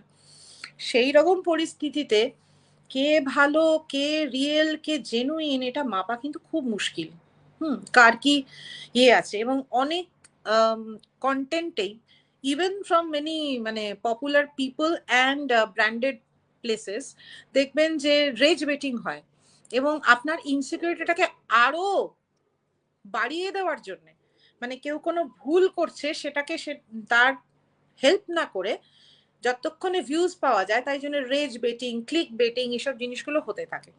এটা জেনারেলি প্রফেশনালরা করতে পারে না, রিয়েলি ট্রেন প্রফেশনাল। তাদের একটা এথিক্স বলে ডাক্তারদের মধ্যে, সাইকিয়াট্রিস্টদের মধ্যে, বা ক্লিনিক্যাল সাইকোলজিস্টদের মধ্যে কিছুটা হলো একটা এথিক্স থাকে। আমি আবার বলছি, কোনো জেনারেলাইজ স্টেটমেন্ট নেই, মানুষ টু মানুষ ভ্যারি করে। তো এটা করে উঠতে পারে না। এই কারণে কি হয় যে অল্প বিদ্যেতে আমি তাকে হয়তো তার উল্টে, তার যে জায়গাটা কারেকশন দরকার ছিল সেই জায়গাটা উল্টে আমি ফ্যান করে দিলাম, আরো ভ্যালিডেট করে দিলাম যে please continue doing this, you doing the right thing. এই করতে গিয়ে কি হয় যে তার হয়তো যে সম্পর্কটা নিয়ে বা যে সমস্যাটা নিয়ে ভুগছিল, তার সেটা আরো অধিকতর হয়ে গেল ইন দ্য লং টার্ম। সে হয়তো একটা মানুষের সাথে সম্পর্কে ছিল, তাকে নার্সিসিস্ট লেবেল করে দিয়ে তার সাথে ঝগড়াঝাটি করে কনফ্লিক্ট করে ভেঙে গেল, তো আবার আরেকজনের সাথে সম্পর্ক করলো চট করে, যে আমি সলিউশন না করে আরেকজনের সাথে রিপ্লেস করে ফেললাম চট করে। নার্সিসিস্টরাই রিপ্লেস করে খুব তাড়াতাড়ি। তো রিপ্লেস করে ফেললাম। সেই সম্পর্কটা প্রথম যতদিন সে আমাকে চেনে না, when my mask is on, হ্যাঁ, ততদিন খুব সুন্দর চললো। তারপরে যেই মাস্কটা ওপেন হয়ে গেলো, আবার সে একই ধরনের প্যাটার্ন হয়ে গেল, আবার সেখান থেকে আমি রিপ্লেস করে আরেকজনের কাছে গেলাম। তারপর আমি থার্ড জনের কাছে গিয়ে বললাম, আমার না মানে লাভ লাইফটাই খুব খারাপ, আমি যার কাছেই যাই আমি ভিকটিম হয়ে যাই, সবাই আমাকে অ্যাবিউজ করে ইউজ করে চলে যায়। আর এটা সত্যিকারেরও হয়। ইভেন লট অফ মানে এটার পেছনে আমার অন্য একটা ব্যাপার আছে, কিছু কিছু মেয়ে এবং ছেলেদের সত্যিই অ্যাবিউজ হয় repeatedly by getting into different relationship. আবার এটাও দেখা যায় যে সে ওই ভিকটিম কার্ডটা প্লে করছে। তো কি করছে, প্রথম সম্পর্কে আমার মানে যেটা উচিত ছিল যে কনফ্লিক্টটাকে রেজলিউশন করা, তার তরফ থেকে আমার তরফ থেকে রেজলিউশন করা, সেটা আমি না করে আমি সেটাকে ঢাকা দিয়ে আর একটা জায়গায় চলে গেলাম। সেখানে ঢাকাটা যতক্ষণ রইলো ততক্ষণ চললো, আবার আমি নেক্সট ঢাকাটা আর একটা জায়গায় করলাম। তো এইটাই হচ্ছে প্রবলেম, যে কমপ্লিটলি সোশ্যাল মিডিয়ার উপর বসে সেলফ ডায়াগনোসিস করা বা সেখান থেকে সলিউশন নেওয়াটা খুব একটা উচিত না। এতে কি হচ্ছে, তার নিজের প্রবলেমগুলো সে তার পার্টনারেরই থাকুক, তার বসের বা তার ফ্যামিলির লোকেরই থাকুক, তার নিজের তরফে বা কিভাবে হ্যান্ডেল করবে, এটা আমার মনে হয় প্রফেশনাল দিয়ে হেল্প করলে অনেক বেটার হয় হ্যান্ডলিং। ম্যাম, তাহলে নেক্সট প্রশ্ন থাকছে যে এনারা যারা নার্সিসিস্ট বলে সবাইকে দাগিয়ে দেওয়া হচ্ছে বা লেবেল করে দেওয়া হচ্ছে, এনারা কি কখনোই চেঞ্জ হয় না, বা এই জিনিসটা কি একদমই আনট্রিটেবল? এইটা একটা মানে মানে স্টেটমেন্ট যেটা খুব ঘুরে বেড়ায়, অ্যান্ড সবাই জানে না এটার ওপর কিভাবে তারা রেসপন্ড করবে। সেটা নিয়ে আপনি কি বলবেন? প্রথম কথা হচ্ছে, অবশ্যই নয়, সব রকমই mental health problem is treatable, manageable. তো ওই আমাদের দেশে অ্যাওয়ারনেসটা কম থাকার কারণে পার্সোনালিটি ডিসঅর্ডার ডায়াগনোসিস সেভাবে হয় না। আর হলেও মানে সেইভাবে কেউ কন্টিনিউ করা থেরাপি বা মেডিকেশন কোনো কিছু জেনারেলি করে না, তাই জন্য আমাদের দেশে হয় না। কিন্তু অবশ্যই নার্সিসিস্টিক পার্সোনালিটি ডিসঅর্ডার যদি থাকে, অবশ্যই ট্রিটেবল, অবশ্যই ম্যানেজেবল। সেকেন্ড হচ্ছে যে এই যে মানে নার্সিসিস্টদের সম্বন্ধে, whether they are or they are not, মানে ওরা যেন এক ধরনের ডিমন্স, মানে একদম সেটান, এরকম ধরনের ওয়ার্ডস আছে, সেটানিক, ডেমনিক, হ্যাঁ, মানে ওরা ডিমন্স এন্ড সেটানস যারা এসে মানে মেয়েদের বা ছেলেদেরকে ডিস্ট্রয় করার জন্য এসছে, এবং তার এগেনস্ট একটা টার্ম আছে, এমপ্যাথ। হ্যাঁ, এমপ্যাথ বলে একটা টার্ম ইন্টারনেটে ঘোরাঘুরি করছে। এমপ্যাথ কোনো সাইকোলজিক্যাল টার্ম নয়, কোনো মানে ডিএসএম বা কোনো আমাদের সাইকোলজিক্যাল কোনো মেডিকেল বইতে পাওয়া যাবে না এমপ্যাথ বলে কোনো টার্ম। হাইপার সেন্সিটিভিটি লেখা থাকে। তো এই এমপ্যাথের আবার বিভিন্ন ক্যাটাগরি আছে, সিগমা এমপ্যাথ, হেওকা এমপ্যাথ, তারপরে কি যেন এই এমপ্যাথ ওই empath, only a sigma empath আর supernova empath can destroy a narcissist. হ্যাঁ, এরম ধরনের মানে একটা অলৌকিক ডিলিউশনাল ওয়ার্ল্ডে, মানে বাচ্চাদের সেই মানে গল্প ছিল না যে স্পাইডারম্যান গিয়ে সমস্ত ইভিল নষ্ট করে দিচ্ছে, ইভিল ভার্সেস গুড। তো নার্সিসিস্ট আর অল ইভিলস একটা স্পেকট্রামে, যারা সব মানে ভয়ঙ্কর রাবণ বা অমৃষপুরী বা এরম ধরনের লোকজন, আর এদিকে হচ্ছে মানে দেবতা তুল্য কিছু লোকজন যারা এমপ্যাথ, যারা ওদেরকে ডিস্ট্রয় করে ঠিক করে দেবে আর কি। এইভাবে না, মানে ইট ইজ নট, আমি বলবো না ইট ইজ ইন্টেনশনাল, মেবি আমাদের পরিবেশটা এতটাই বেশি কঠিন হয়ে উঠছে না, এই ফ্যান্টাসিটা লোকে এনজয় করছে। আর এই জন্যে এই কন্টেন্টগুলো অ্যাকচুয়াল ক্লিনিশিয়ানসদের, অ্যাকচুয়াল সাইকিয়াট্রিস্ট বা সাইকোলজিস্টের কন্টেন্টের থেকে অনেক বেশি ফুটেজ খাচ্ছে। হ্যাঁ, অনেক বেশি ভিউজ, অনেক বেশি তারা পপুলার। তো they are not demons. First thing, demons কথাটাই তো একটা মানে আনসাইন্টিফিক কথা। What are demons? তো প্রথমত তাদের অনেক বিহেভিয়ার প্রবলেম রয়েছে। ছোটবেলায় তাদের চাইল্ডহুড, তাদের নিজস্ব ট্রমা হওয়ার কারণে, উইথ দেয়ার মেনলি জেনারেল দেখা যায় মাদারের সাথে কোনো একটা ট্রমা যদি হয়ে থাকে, বা জেনেটিক্যালিও উইদাউট এনি ট্রমা, অতিরিক্ত বাচ্চাকে স্পয়েল করার ফলে, বা অতিরিক্ত তাকে মানে মানে কন্ডিশনাল লাভ দেওয়ার ফলে, that can lead to a mental trauma which is known as narcissism, narcissistic personality disorder. তো এটা বোঝাতে গেলে অনেক লম্বা কাহিনী, কিভাবে নার্সিসিস তৈরি হয় সে কাহিনীর মধ্যে আমরা ঢুকছি না। তবে এইরকম ধরনের মানুষদের একটা সত্যি কথা হচ্ছে, নার্সিসিস অ্যাকচুয়ালি ডোন্ট গ্যাসলাইট। কেননা নার্সিসিস ডোন্ট গ্যাসলাইট, ওরা সত্যি বিশ্বাস করে যেটা হচ্ছে, দে আর ডিলিউশনাল, দ্যাটস ওয়াই। ও যখন কাউকে টর্চার করছে, কোন একটা নার্সিসিস কাউকে যদি সাইকোলজিক্যাল অ্যাবিউজ করছে, they don't realize that doing something wrong, because in their delusional fantasy সে তার পার্টনারকে মনে করছে যে এ তো আমার ওই মানে ওই ছোটবেলার আমার কন্ডিশনাল মায়ের প্রতীক, বা মহিলা হলে ঠিক উল্টোটা, যে কন্ডিশনাল মায়ের প্রতীক, তো ওকে আমি তো বাচ্চা তো মায়ের সাথে যা খুশি করতেই পারে, আমি মারধর করতেই পারি, কেন আমাকে ইয়ে করে দেবে, আমাকে তার জন্য ডিভোর্স করবে, বা আমি যদি চিটিং করিও তার জন্য কেন আমাকে এত কিছু বলবে। তো এই জন্য নার্সিসিস্টস আর they have a regular condition call paranoia and delusion. ওরা কাউকে বিশ্বাস করে না, এবং সব থেকে বড় জিনিস হচ্ছে abandonment anxiety, attachment style, insecure attachment, অনেক রকম ইস্যু আছে। তো basically real NPDs, they do not gaslight you because they themselves are gaslighted by their own lives. ওরা ওদের ডিলিউশনাল ফ্যান্টাসিতে মনে করছে আমি যা করছি তো ঠিক করছি, ওর নিজে নিজেই মনে করছে আমি রাজা, আমি আমার মানে তাকে আমি অ্যাবিউজ করবো, করবো, আমারই তো, আমার প্রপার্টি তো, আমি যা খুশি করতে পারি, আমি তো করতেই পারি এরকম, আমি সবচেয়ে সুপ্রিম, আমি যেমনি বুদ্ধিমান তেমনি সুন্দর, তেমনি আমার পার্সোনালিটি, আমি তো করতে, আমি এদের থেকে তো ওপরে। and he really believes that he is greater than others, he or she really believes। তো সে গ্যাসলাইট কি করে করবে, ও তো নিজেই গ্যাসলাইটেড হয়ে আছে। হ্যাঁ, তো বেসিক্যালি এটা খুব ভুল ধারণা যে নার্সিসিস্টরা গ্যাসলাইট করে। হ্যাঁ, কিছু কিছু নার্সিসিস্ট যারা ভীষণ মানে অ্যাওয়্যার অ্যাবাউট দেয়ার প্রবলেমস, হ্যাঁ, কোনো সময় হয়তো একবার দুবার হলেও কোনো ক্লিনিশিয়ানের কাছে গিয়েছিল, সেখানে কিছু সে হয়তো ইনসাইট দিয়েছে বা কিছু ভাবে জানতে পেরেছে, তারা অনেক সময় বুঝে শুনে করে। But it is rare for lower range or mid-level narcissistic personality disorder people to actually gaslight you, because they really believe what they are doing. যে জাস্টিস করছি, নিজেকে জাস্টিস চৌধুরী মনে করে, সবকিছুর নিজেই টর্চার করে, নিজে আবার ভালো ব্যবহার করে নিজেকে মনে করে। তো এটা একটা ভুল ধারণা যে gaslighting is generally done by narcissist only, gaslight করলেই সে নার্সিসিস্ট। স্বার্থপর মানুষরাও গ্যাসলাইট করে নিজের মতলবের জন্য। আজকে যখন আমি দোকানে কাপড় কিনতে যাচ্ছি বা অনলাইনে যে প্রোডাক্টস গুলো দেখছি, প্রত্যেকটাই বিউটি প্রোডাক্টস বলছে লাগালেই স্কিন ফাটাফাটি হয়ে যাবে, বা এই জামাটা পরলেই সেই স্টেটমেন্ট হবে, তাহলে তো এটাও gaslighting, aren't they doing it? হ্যাঁ, তো তাহলে তো বিজনেসম্যান, তাহলে কি তারা narcissist? the entire company is a narcissist যে তোমাকে গ্যাসলাইট করছে। তো গ্যাসলাইট হওয়া মানে হচ্ছে যে আমি কাউকে এক্সপ্লয়েট করার জন্য তাকে ভুল বলছি যে হ্যাঁ এটা হবে, বাট এটা হচ্ছে না, you seeing some other truth. তো এইটা একটা ডিমার্কেশন আমার একটু বোঝানোটা খুবই ইচ্ছে ছিল, এবং আমি পারলাম বোঝাতে, এটাই ভালো লাগলো আর কি।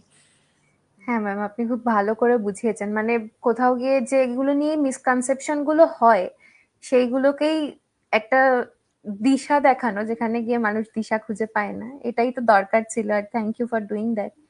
আরেকটা ম্যাম যেটা আসছে, যে অনেক পোস্ট দেখে এরকম অনেক আমাদের মানে এই সেম ফিল্ডের নয় বা অন্য ফিল্ডের বন্ধু বান্ধব আছে বা জুনিয়র সিনিয়র অনেক রকম সবাইকেই দেখতে পাই, মেন্টাল হেলথ কোনো একটা পোস্ট দেখতে পেলো, দেখতে পেয়েই মনে করলো ও ওই ডিসঅর্ডারটা তো তাহলে আমাদের আছে। যেরকম কোথাও গিয়ে আমাদেরও যখন আমরা ডিসঅর্ডার নিয়ে পড়তে শুরু করি, সব মনে হয় সব সিমটমসই আমাদের মধ্যে রয়েছে। তো কোথাও গিয়ে সেইটাকে যদি আপনি বলেন। এখন তো সবচেয়ে বড় ডাক্তার কে বলতো? Doctor Google. তো শুধু মানসিক না, সব সিমটমই সবাই গুগল করে, ডাক্তাররাও করে। এখন তো আবার আরো বেড়ে গেছে চ্যাট জিপিটি। হ্যাঁ, চ্যাট জিপিটি সবাই কাউন্সিলিং থেরাপি করছে। তো দেখো, গুগল করে নিজের সম্বন্ধে জানার চেষ্টা করাটা তো আমি কিছু খারাপ বলবো না, কেননা সে নিজের সম্বন্ধে জানার সবাই রাইট আছে। ইভেন ওই সোশ্যাল মিডিয়া কন্টেন্ট গুলো দেখেও তো সে ওই একই কাজ করছে না, নিজের সম্বন্ধে জানতে চাইছে বা তার কাছের কারোর সম্বন্ধে জানতে চাইছে। তো ওই গুগল করে আমরা অনেক সময় দেখি, এবং ওই রিলেটেবল হলে আমাদের তখনই মনে হয় যে হ্যাঁ আমার এটা আছে।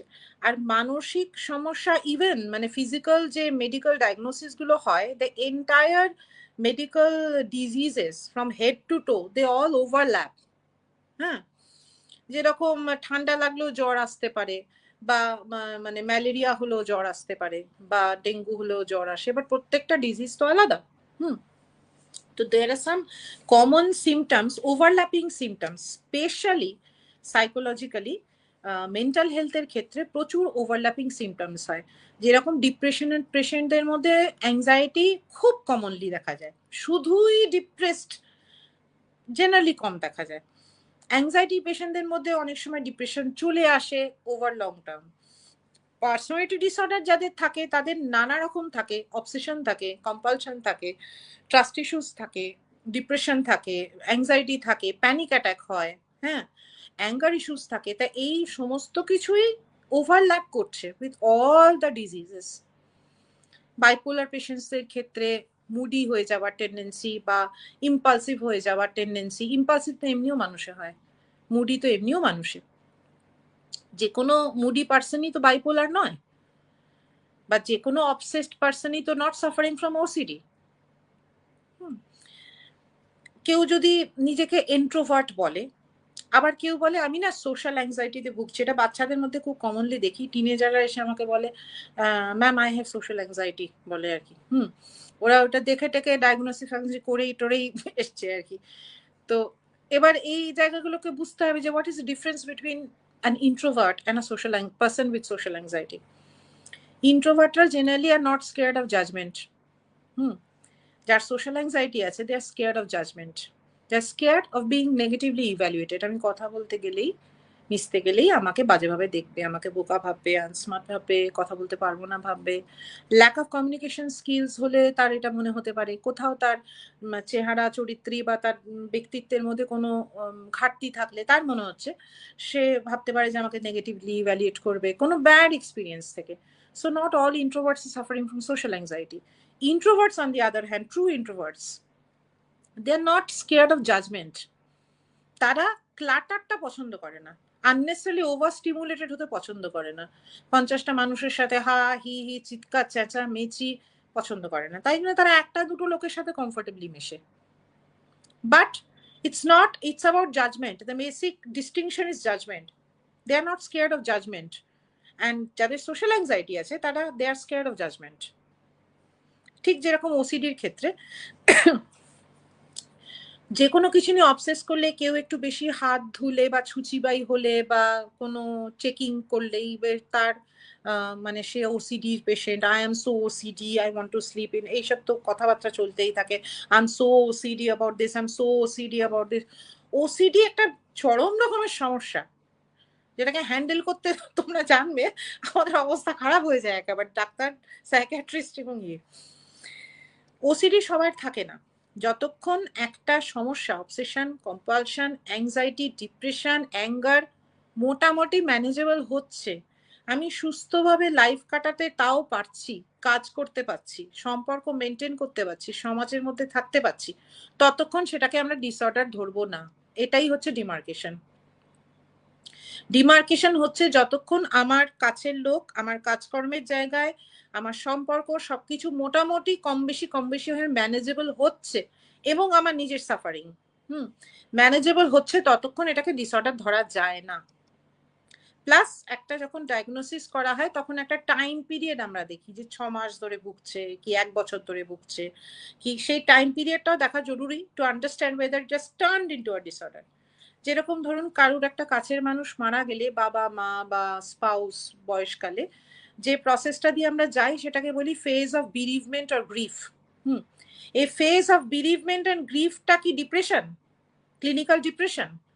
এটা বুঝবো কি করে? when the phase is মানে যেটা একটা সময় স্প্যান দেওয়া আছে জেনারেলি, সেটার বাইরেও যদি কন্টিনিউ করছে, সে প্রায় 3-4 বছর হয়ে গেছে এখন ওভারকাম করতে পারছে না। এবার এটাও তো হয় যে অনেকে, কে কার বাবা মাকে ওভারকাম করতে পারে? পৃথিবীতে কেউ নেই তার বাবা মার মৃত্যুকে ওভারকাম করতে পেরেছে। তাহলে কি করে আমরা ডায়াগনোসিস করব? যখনই ফাংশনাল প্রবলেম হবে। ফাংশনাল বলতে সম্পর্ক, সমাজ, কাজকর্ম, এই যখনই ফাংশনাল প্রবলেম হবে তখনই আমরা এটা বলতে পারি যে এটা একটা সমস্যা। তো ওসিডি থাকলেই মানে অবসেসিভ হলেই, আমার বয়ফ্রেন্ড বা গার্লফ্রেন্ড আমাকে ঘোস্ট করেছে, আমি অবসেস করছি, তাকে স্টপ করছি, সারাদিন তার কথা সবাইকে বলে বেড়াচ্ছি, এই বন্ধু ওই বন্ধু একই কথা রিপিট করছি, রিউমিনেট করছি। হ্যাঁ, that does not mean I have OCD. এর মানে একটা অদ্ভুত টার্ম আছে, রিলেশনশিপ ওসিডি আর ওসিডি। হ্যাঁ, এটা এটা সত্যি ঘটে। তো ওসিডি ডায়াগনোসিস করতে গেলে হচ্ছে যে চরমভাবে সাফার করছে, সে এতবার হাত ধুচ্ছে বা এতবার সে মানে মানে তার চেকিং করছে বা কোনো কিছু নিয়ে ভায়োলেন্ট থটস তার মাথায় আসছে, যে সে বাঁচতেই পারছে না লাইফে, দেন ইটস আ ডিসঅর্ডার। তখন তাকে মেডিসিন নিতে হতে পারে, প্লাস মেডিসিন প্লাস থেরাপি দুটোই নিতে হতে পারে। ওসিডির একটা পার্সোনালিটি ডিসঅর্ডারও হয়, ওসিপিডি বলে যেটাকে, অবসেসিভ কম্পালসিভ পার্সোনালিটি ডিসঅর্ডার। সেক্ষেত্রে কিন্তু মানুষরা না ওইভাবে ওরকম কোনো ছুঁচিবাই হওয়া বা কোনো একটা কিছু চেক করা বা ওইসব কিছু করছে না। It is about perfectionism. প্রচন্ড পারফেক্ট হতে চায়, রুলস বেন্ড করতে চায় না, একটু difficult to get along with, হ্যাঁ, খুব জেদি, হ্যাঁ, অহংকারী, একটু মাই ওয়ে আর হাইওয়ে এরকম একটা অ্যাটিটিউড আছে। সেটারও আবার একটা স্প্যান আছে, যে প্রত্যেকটা মানুষ যে জেদি বা perfectionist is not an person with obsessive compulsive personality disorder. ঠিক আছে, তো এইগুলোর জন্যই প্রফেশনাল হেল্পের দরকার এগুলোকে বোঝার জন্য। প্রত্যেকটা সিমটমের সাথে ওভারল্যাপ করে। যে ডিপ্রেসড সে অবশ্যই অবসেসিভ হয়ে পড়ে অনেক সময়। অবসেসিভ যারা ওসিডিতে ভোগে তারা কমনলি ডিপ্রেস থাকে। কারণ ওসিডি যেখান থেকে উৎস হয়, অবসেশন যেখান থেকে উৎস হয়, মোটামুটি এরিয়াটা একই ব্রেনের। হ্যাঁ, তো এইসব কারণে দের ইজ হিউজ ওভারল্যাপ।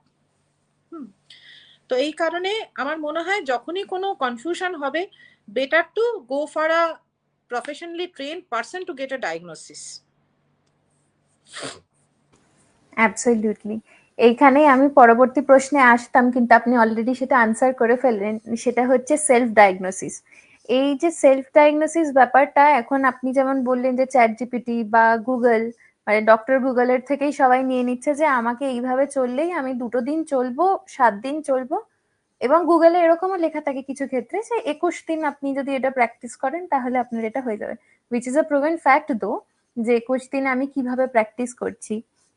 কিন্তু এই সেলফ ডায়াগনোসিসটা কোথাও গিয়ে কি একটা মানুষকে তার সুস্থতার দিকে নিয়ে যেতে গিয়ে আরো ডিলে করে দেয়, প্রসেসটাকে কি আরো লেন্দি করে দেয়?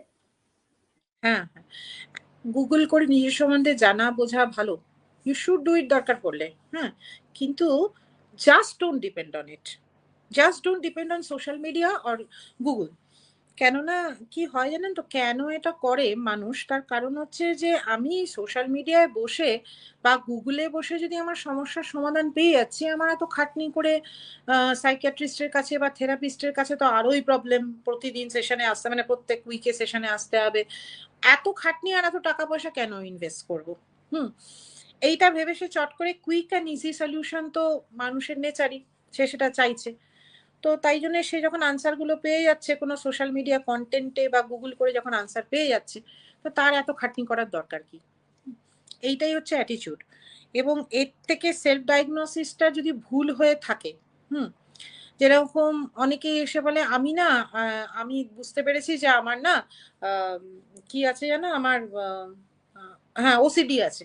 তারপরে দেখা যায় কোনো ওসিডি টোসিডি নেই, তার এমনি সিম্পল ডিপ্রেশন, একটু অবসেসিভ, কিছুই সেভাবে নেই। ইয়াং ছেলে মেয়েদের মধ্যে খুব দেখা যায় যে এই যে এসে বলে কি আমার বডি ডিসমরফিয়া ডিসঅর্ডার আছে। ওরা একেবারে এটাকে এসে বলবেই যে আমার ডিসমরফিয়া আছে, I am suffering from dysmorphia, তারপরে বলবে I am suffering from anorexia. ওরা তো আরো বেশি মানে সোশ্যাল মিডিয়া কনজিউমার্স। তো আমার অ্যানোরেক্সিয়া, আমার বুলিমিয়া আছে, মানে কেননা একদিন বমি করেছিল তাই জন্য বলে যে বুলিমিয়া আছে। এবার ডিসমরফিয়া নিয়ে বলে। অ্যাডোলেসেন্ট এজে নিজের বডির ওপর প্রিঅকুপেশন ইজ ভেরি কমন। পিউবার্টির সময় ইজ ভেরি কমন যে আমি নিজের চেহারা নিয়ে একটু অবসেসড হয়ে গেছি, কারণ আমার চেহারাটা তো চেঞ্জ হচ্ছে হঠাৎ করে। আমি তার বাচ্চা থেকে হঠাৎ করে একটা নারীর দিকে কনভার্ট হচ্ছি, আর একটা যুব মানে ইয়ে থেকে একটা পুরুষের দিকে কনভার্ট হচ্ছি, একটা বাচ্চা ছেলে থেকে। তো আমার গলা ভেঙে যাচ্ছে, গোঁফ দাঁড়িয়ে আসছে, মেয়েদের ক্ষেত্রে নানা রকম বডিলি চেঞ্জেস হচ্ছে। এবং সব থেকে বড় কথা, যেহেতু আমার হরমোনস গুলো এসব উথাল পাতাল করছে, আমার অন্য অপোজিট জেন্ডারের প্রতি বা সেম জেন্ডারের প্রতি অ্যাট্রাকশন হচ্ছে বা কিছু হচ্ছে, মানে I am feeling love and romance, কোথাও একটা ওই জিনিসটা ফিল করতে পারছি। অবভিয়াসলি টু মানে ওই ফিলটা আসলেই তখনই প্রিঅকুপেশনটা টুয়ার্ডস দ্য বডি আসবে, যে আমাকে কেমন দেখতে, আমি কি লম্বা চওড়া, সুন্দর ফর্সা লম্বা, খুব চেহারা সুন্দর, নাকি আমি কোথাও ইয়ে আছি। তো সব অ্যাডোলেসেন্টেরই মোটামুটি মানে প্রায় about 70-80% adolescents are bit conscious about their looks. তো এইটা খুব বেশি হয়ে গেলে তখন we can turn it into dysmorphia. ডিসমরফিয়ার ক্ষেত্রে কি দেখা যায়, যে সে রীতিমতন প্লাস্টিক সার্জারি করে তার, এগুলো আপনারা দেখবেনও অনেক সোশ্যাল মিডিয়াতে তো থাকেই, অনেক প্লাস্টিক সার্জারি করে করে করে করে সে তার মুখটাকে নষ্টই করে ফেলেছে আর কি, এগুলো ডিসমরফিয়ার কেস। হ্যাঁ, but every person who is obsessed with their looks is not suffering from dysmorphia. তো এই জন্যে বাচ্চারা কমনলি এইগুলোকে শুনে শুনে, এবার এই কন্টেন্টটা কে কোথা থেকে শুনলো, ডিসমরফিয়া কথাটা শুনলো কোথা থেকে? It's not a very common term and খুব ডিফিকাল্ট টার্মও, ডিসমরফিয়া, মর্ফ মানে বডি, হ্যাঁ, সেখান থেকে মরফিয়া। তো মানে ইয়ে, তো এইসব কথাগুলো ওই কোনো সময় তো কোনো সোশ্যাল মিডিয়া কন্টেন্টে শুনেছে। তো কিছু এরম নয় যে অনেক অ্যাডোলেসেন্টদের থাকে না, অনেক অ্যাডোলেসেন্টদের ভীষণ প্রিঅকুপেশন থাকে তার চেহারা নিয়ে, নাক নিয়ে বা কোনো কিছু নিয়ে, হাইট নিয়ে, কালার অফ স্কিন, তো এইসবগুলো হয়। কিন্তু every person who is feeling tabooed about their skin colour, তার ওবেসিটি বা হাইট বা হেয়ার বা স্কিন বা anything, how they look, every teenager or adolescent, they are not suffering from dysmorphia. এটা খুব কমন জার্নি, যেটা আমারও হতো, তোমারও হয়েছে ছোটবেলায়, কনসিয়াস অ্যাবাউট লুকস, এবং আমি ভাবা, না না, ওই মেয়েটা না আমার থেকে অনেক বেশি স্লিম, ওই ছেলেটা না আমার থেকে অনেক বেশি হতো হিরো পপুলার ক্লাসের। হ্যাঁ, এটা সবাইরই হয়েছে। তো you overgrow it after some time. তো এই জিনিসগুলো হতে থাকে আর কি, নার্সিসিজম, ডিসমরফিয়া, ইটিং ডিসঅর্ডার আর একটা, সবাই এসে বলে আমার ইটিং ডিসঅর্ডার আছে। আজকালকার বাচ্চাদের ভীষণ সত্যি ইটিং ডিসঅর্ডার আছে। তো বিঞ্জ ইটিং করে। বিঞ্জ ইটিং করার কারণ হচ্ছে এরা সব ওই ইনস্টাগ্রামে ওর সঙ্গে ঝগড়াঝাটি এটা ওটা করে, গ্রুপস বানায়, রিল দেখে, এই করতে করতে সেখানে একটা কিছু হয়, তারপরে সে মেন্টালি আপসেট হয়ে যায়, বা বাড়িতে কোনো প্রবলেম আছে, বা কম্পিটিশন তো ভীষণ, আমাদের যুগের বাচ্চারা না, they are much more stressed than us, much 10 times more। Social মিডিয়ার অনেক ভালো জিনিসও জানতে পেরেছে, they all talk in fluent English, they very smart, very aware, very good, all of them are damn smart. আমরা সব গাদা বোকা মানে হ্যাবলা টাইপের ছিলাম, কিন্তু এরা দুর্দান্ত। কিন্তু এদের আবার কি, কম্পিটিশন এত বেড়ে গেছে সমস্ত জায়গা, যে কোনো ফিল্ডে প্রচন্ড কম্পিটিশনের জন্য এদের ভেতরে না একটা প্রচন্ড ইনসিকিউরিটি তৈরি হচ্ছে, যে আমাকেও কিছু প্রমাণ করে দেখাতে হবে। তো এইসব কারণে নানা রকম ইস্যুস হয়। এই অতিরিক্ত মানে সোশ্যাল মিডিয়া কন্টেন্ট দেখা এবং ইনভলভ থাকার ফলেও এদের মধ্যে নানা রকম অ্যাংজাইটি, ডিপ্রেশনের ইস্যুস চলতে থাকে, এইসবগুলো চলে। তো ওইটাই কথা হচ্ছে যে সেলফ ডায়াগনোসিস করছে কেউ, ঠিক আছে, সে বাচ্চা হোক অ্যাডাল্ট হোক, ঠিক আছে করছি, কিন্তু আই নিড টু ভেরিফাই। কেন I need to verify? From proper source. আমি যদি একবারও যাই, দুবারও যাই, I should go and verify. আমি যদি কন্টিনিউ না করি থেরাপি, আমার যাওয়া উচিত জানার জন্য আমি কি, আমার কি প্রবলেম হচ্ছে, বা আমি যার ব্যাপারে বলতে যাচ্ছি, যে প্রবলেমটা নিয়ে আছি, সেটা কি সেটাই এটা বলছে। প্রচুর সোমাটাইজেশন প্রবলেম যাদের আছে, যারা মানে বেসিক্যালি হেলথ অ্যাংজাইটি যেটাকে বলে, ওটাও আর একটা বিশাল বড় ডায়াগনোসিস। সবাই এসে বলে আমার না হেলথ অ্যাংজাইটি আছে। তো যেটাকে আগেকার দিনে হাইপোকন্ড্রিয়াসিস বলতো। তো এটা কি হয়েছে, এটা আরো বেশি করে গুগলের জন্য বেড়েছে। কাশি হয়েছে, গুগলে গিয়ে দেখেছে কজেস অফ কাফ। এবার সে প্রথমে দিয়েছে কোল্ড অ্যান্ড ফ্লু, গুগল আবার লাইন করে এরকম করে দেয়। তো দিয়েছে কোল্ড অ্যান্ড ফ্লু, তারপরে দিয়েছে ব্রঙ্কাইটিস, তারপরেরটা দিয়েছে নিউমোনিয়া, তারপরে দিয়েছে লাং ক্যান্সার। মানে যতটা ইন্টেন্সিটি হিসেবে দিয়েছে, দিয়ে প্রত্যেক জায়গায় গুগল কিন্তু নিজের জব করে যাচ্ছে। সে কিন্তু ম্যান্ডেটারি কশন দিয়ে যাচ্ছে যে এই সিমটমস হতে পারে, কিন্তু you go and check with your physician, your prescribe physician, your ইয়ে, এবার বলে যাচ্ছে কিন্তু প্রত্যেকটার জায়গায়। ম্যান্ডেটারি ওদের যেগুলো ডিসক্লেমার সেগুলো দিয়ে যাচ্ছে। সে প্রথমে দেখলো, ও বাবা 6 মাসের ওপর কাশি হয়ে গেছে, এ তো আমার ক্যান্সারের সঙ্গে সব মিলে যাচ্ছে। হ্যাঁ, আমার তো সবই মনে হচ্ছে সব ক্যান্সারের সঙ্গে মিলে যাচ্ছে, কারণ প্রতি অসুখের সঙ্গে ওভারল্যাপ। হ্যাঁ, এইবার এই করতে করতে সে কি করলো, এই ভয়টা এত মাত্রায় ঢুকে গেল, সে একটা ডাক্তারের কাছে গেল, ডাক্তার তাকে ট্রিট করলো, দেখলো, দেখে বললো সেরকম তো কিছু মনে হচ্ছে না। তো যাই হোক টেস্ট ফেস্ট লিখে দিল, টেস্ট করালো, টেস্টে কিছু বেরোলো না। তখন সে, কারণ ও যে অ্যান্সারটা শুনতে চাইছিল ডাক্তার সেটা বলেনি ওকে। তখন ও কি করলো, সেই ডাক্তারটাকে ইয়ে করে আর একটা ডাক্তারের কাছে, আরো বড় ডাক্তার বা অন্য শহরে চলে গেল দেখাতে। সেখানে আবার গাদাখানেক টেস্ট হলো। সেখানে হওয়ার পর সেখানেও সে কোনো একটা রিজন খুঁজে পেলো যে ওয়াই এখানে আমি আমার কেন ডিজিজটা ইয়ে হয়নি। তোমার ইয়েটা না অফ হয়ে গেছে ভিডিওটা।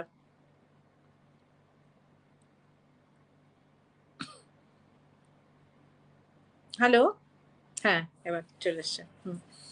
তো এই করতে করতে সে মানে তখন দেখা যায় যে তার সত্যি সত্যি মানে সারাক্ষণ হেলথ নিয়ে সে ওভার কনসিয়াস, এবং বারবার সে টেস্ট করিয়ে যাচ্ছে, ডক্টর শপিং শুরু করেছে। এটাও খুব কমনলি আমরা দেখতে পাই। তো এই সেলফ ডায়াগনোসিস যদি করবার থাকে করুক, কিন্তু ডায়াগনোসিস করতে হবে না, self awareness is a better word than diagnosis. হ্যাঁ, সেলফ অ্যাওয়ার হোক, ইনফরমেশন কালেক্ট করুক, but you better check it out with a train person locally. Ma'am, কোথাও গিয়ে যখন আমরা নার্সিসিজম নিয়ে কথা বলছিলাম, আরেকটা প্রশ্ন সেই অ্যাসপেক্টে উঠে আসে যে ডিফারেন্সটা কি নার্সিসিজমের সাথে, যারা হয়তো ধরুন খুব স্ট্রং বাউন্ডারি সেট করে রেখেছে, বা সে একটু কনফিডেন্ট, বা তার একটু হাই অ্যাম্বিশনস আছে, তো এই দুটোর মধ্যেও অনেক সময় মানুষ গুলিয়ে ফেলে। তো এই দুটোর মধ্যে আমরা ডিফারেন্সিয়েট করব কিভাবে? ওই যে তখনই বললাম যে মানে আমি একটা কিছু চাইছি, কাউকে এক্সপ্লয়েট করে কিছু চাইছি, বা কিছু একটা কোথাও বাউন্ডারি সেট করেছি, সত্যি এটা পজিটিভলি কিছু সেট করেছি against somebody's নেগেটিভ বিহেভিয়ার, সে সেটা অ্যালাউ করেনি বলে বা সাবডিউ করেনি বলে, মেনে নেয়নি বলে, আমি তখন তাকে নার্সিসিস্ট ইয়ে করে দিলাম। যেরকম দেখা যায়, খুব কমনলি দেখা যায় যে অনেক মহিলারা যারা সত্যি মানে অনেক পুরুষরা অনেক মহিলাদেরকে একটা নাম দেয় গোল্ড ডিগার্স। হ্যাঁ, মানে সব মেয়ে নাকি ছেলেদের টাকার পেছনে ছুটছে। হ্যাঁ, তো মানে এবং সেই টাকার রিলেটেড আমি একবার আপনাকে আটকাচ্ছি ম্যাম, এই সেই না না রিলেটেড এই মুহূর্তে একটা খুব পোস্ট খুব ভাইরাল হয়েছে, যে I have seen women selling their golds off for the man they love, so how can you call a woman gold digger? একদম একদম। তো ওটা আমি কোথায় যেন একটা কমেন্টে দেখেছি, সামওয়্যার কেউ একটা আমি কমেন্ট। পোস্টে দেখেছি, আজকে তো সকালেই দেখেছি। হ্যাঁ, মেয়েরা নাকি ছেলেদের টাকার পেছনে ছুটছে। এবার সেটা যদি আম্বানি বলে বা ইলন মাস্ক বলে বা মার্ক জুকারবার্গ বলে মানায়, কিন্তু প্রত্যেকটা ছেলেই বলে যাচ্ছে নাকি টাকার পেছনে ছুটছে। যাই হোক, এটা আবার আবার রিভার্সটা বলি, আহ, সমস্ত মেয়েদের ধারণা প্রতিটা পুরুষ প্রচন্ড অত্যাচারী, প্রচন্ড ডেমনিক এবং প্রচন্ড বাজি। তা কিন্তু নয়। ইনফ্যাক্ট মেয়েদের মধ্যে অনেক মেয়েদের, কোনোটাই জেনারেলাইজ করা যায় না, এটাও দেখা যায় যে গ্রিন ফ্ল্যাগওয়ালা ছেলে দেখতে পেলেও তারা কিন্তু গ্রিন ফ্ল্যাগদের খুব একটা পাত্তা দেয় না। They are generally friend জোন্ড or brother জোন্ড। এবং ওই রেড ফ্ল্যাগদেরই পছন্দ করে আলটিমেটলি। তো এটাও কিছু কিছু মানে ডাইকোটমি, কোনো ছেলে মেয়ে বলে না। এই যে রিসেন্টলি যেরকম ধরো একটা, আমি দিল্লিতে গিয়েছিলাম, ওই সাইবার ক্রাইম নিয়ে প্রচুর আলোচনা হলো, towards women, national commission of women থেকে ইনভাইট করেছিল। সেখানে আমার বিটসটা ছিল হচ্ছে যে মেন্টাল হেলথ রিলেটেড একটু সজাগ করে দেওয়া, যাতে ওরা সেভাবে লজ বানাতে পারে। তো ওখানে যেটা হলো যে এই যে মিসইউজ অফ ভেরিয়াস লজ, যেটা মেয়েদেরকে প্রোটেক্ট করার জন্য রাখা হয়েছে, সেই মিসইউজ হওয়ার ফলে কি হয়েছে, সত্যি সত্যি প্রচুর নিরীহ পুরুষ কিন্তু সত্যিভাবে প্রচন্ডভাবে ভিক্টিমাইজ হয়েছে এবং মানে ক্ষতিগ্রস্ত হয়েছে। যার জন্য এতে আবার কি হয়েছে, ল এনফোর্সমেন্ট সজাগ হয়ে গেছে যে মেয়েরা অনেক সময় মিসইউজ করে এই লটার। এতে আবার কি হলো, যারা সত্যিকারের যে মহিলাগুলো ভিকটিম, তাদের এখন প্রমাণ করার ওনাসটা তাদের ওপর হয়ে গেছে। আগে যারা মুখে তার টেস্টিমনিটা নিলেই হয়ে যেত, এখন এই প্রমাণটা না দিলে হবে না। এইসব মানে pros and cons, advantages and disadvantages, male and female, both sides lashing out at each other. Both sides have narcissism, both sides have self-centeredness, both sides have goodness, both sides have good and bad qualities.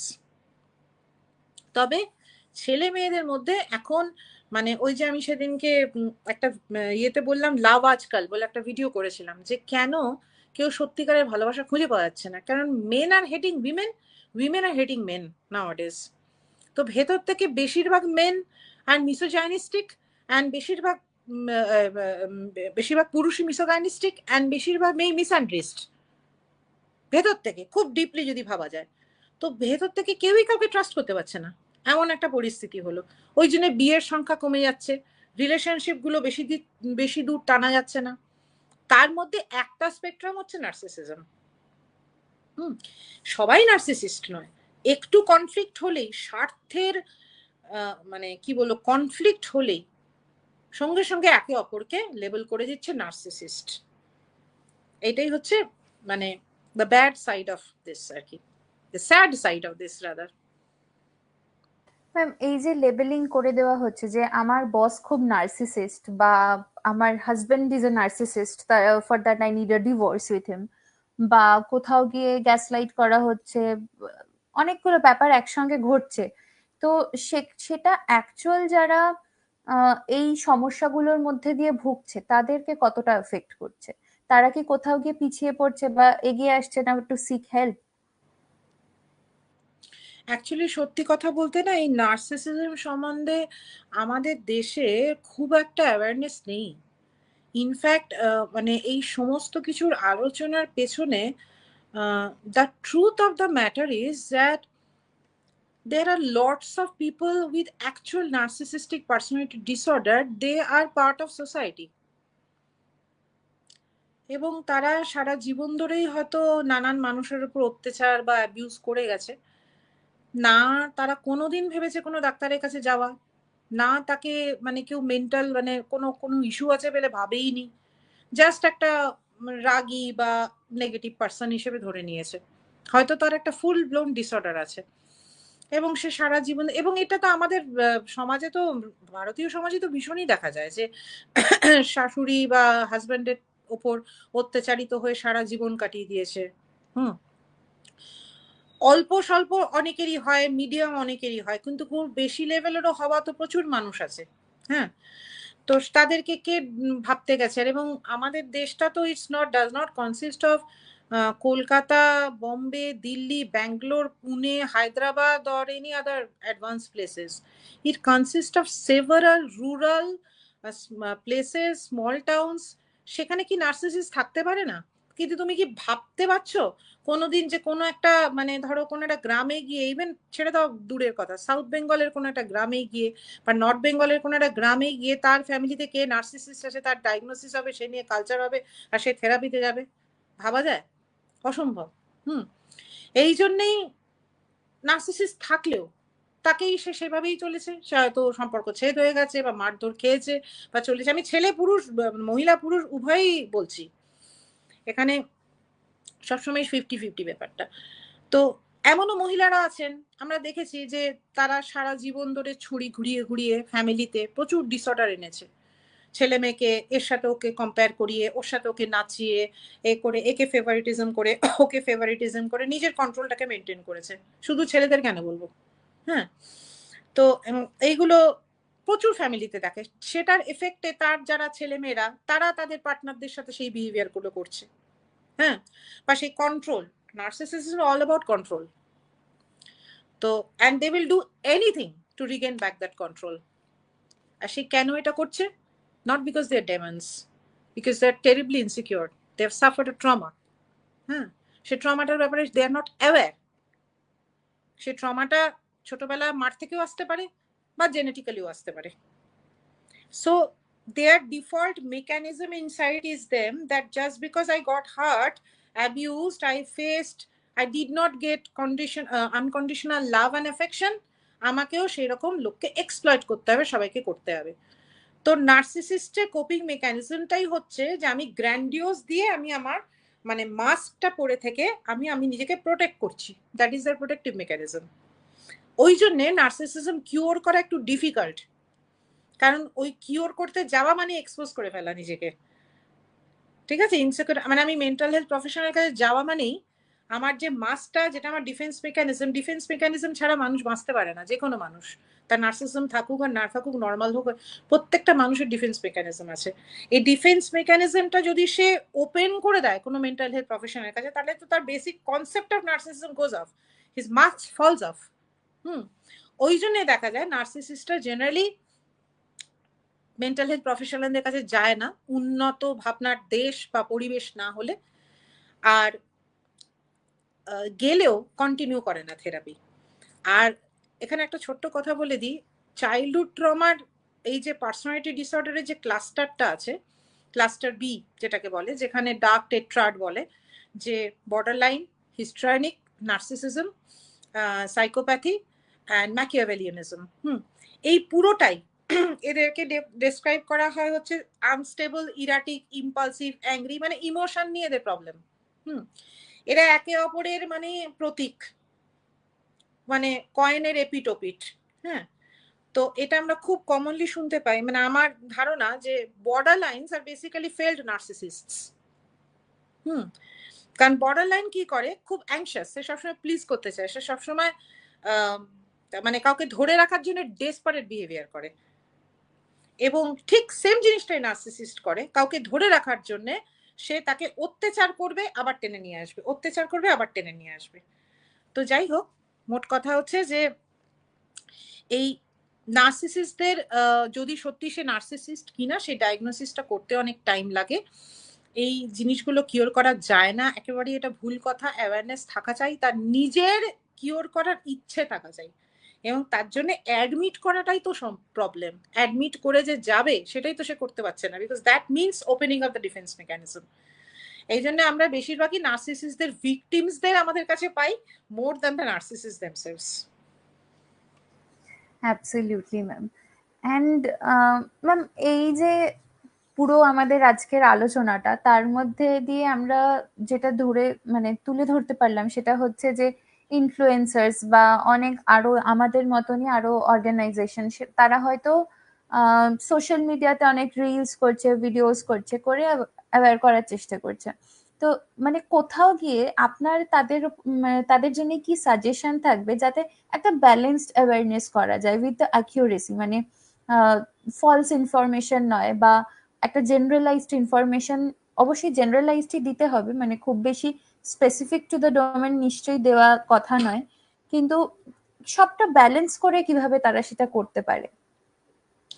অবশ্যই, আমি তো বললাম যে এই আমরা যতই social মিডিয়ার এগেনস্টে বলি, সবকিছুই ফোন আর social media is inevitable part of life, you can't ignore. ওই কথা বলে লাভ নেই, ফোনের অ্যাডিকশন, এটা you have to accept it simply এখন। কিন্তু কতটা আমি নেব, কতটা আমি নেব না, সেই সেলফ কন্ট্রোলটা আমার হাতে, সেটা একটু সচেতন থাকা। Regarding all people who are doing this, নিজের স্বার্থ থাকা, ভিউজ বাড়ানো, পপুলার হওয়া, অবশ্যই এটার মধ্যে কোনো আমি বলবো না ইটস নট মানে that all narcissist that's why doing it. কে কাজ করতে চায় না, কে পপুলার হতে চায় না, হোক, বাট কোথাও একটু এথিক্যাল একটা কনসিডারেশন দরকার। সবকিছু বলার পর আমার মনে হয় যদি তারা একটা ডিসক্লেমার অ্যাড করে দেয়, আমি তো এটা বললাম কিন্তু তার সাথে বা কোথাও লেখা কন্টিনিউয়াসলি চললো যে কন্ট্যাক্ট ইউ, ঠিক যেরকম গুগল করে বা ইউটিউব করে বা অন্যান্য জায়গায় করে, যে প্রফেশনাল কাউকে ট্রেন্ডের সাথে তুমি কনসাল্ট করে নাও, এটা একটা ডেফিনেটলি হেল্প হতে পারে। সেকেন্ড কথা হচ্ছে যে ভিউজ বাড়ানো, এটা একটা মরালিটির প্রশ্ন আর কি, বুঝতে পারছো তো? ভিউজ বাড়ানোর জন্য মানে মরালিটি জিনিসটাও তো অনেক ডিবেটেবল ব্যাপার না?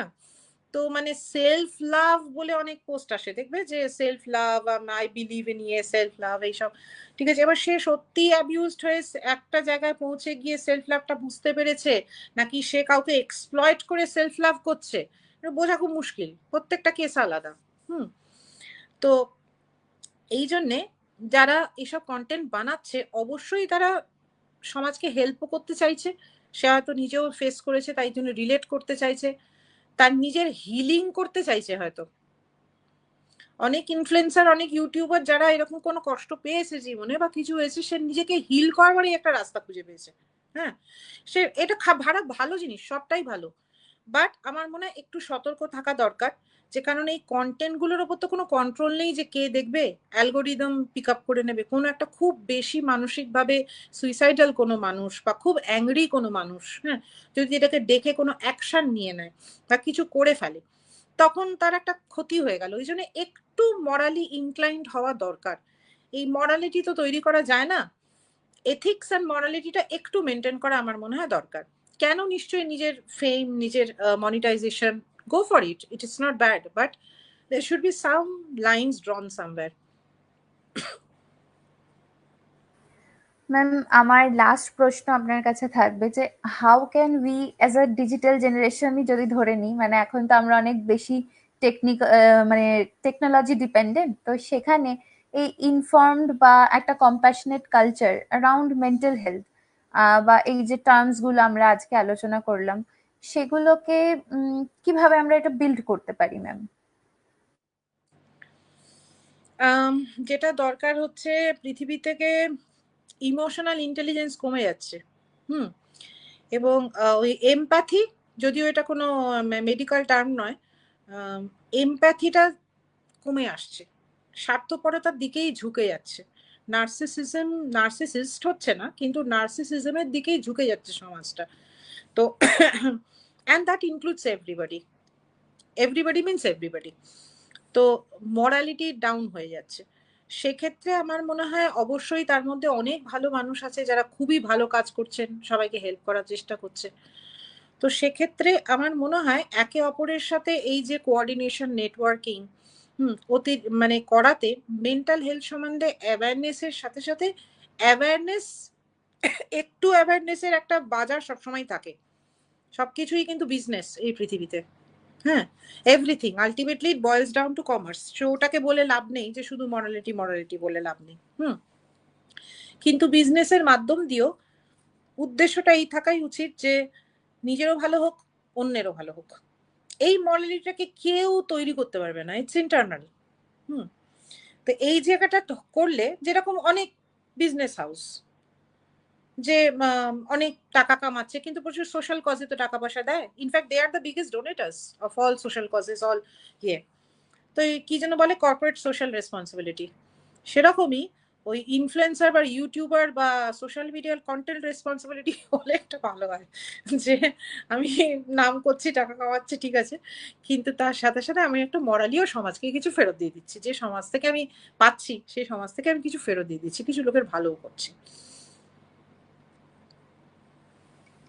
Thank you so much ma'am, আপনি খুব সুন্দর করে সমস্ত জিনিসটাকে সিম্পলিফাই করে এবং সবার বোঝার মতন করে বুঝিয়ে দিলেন।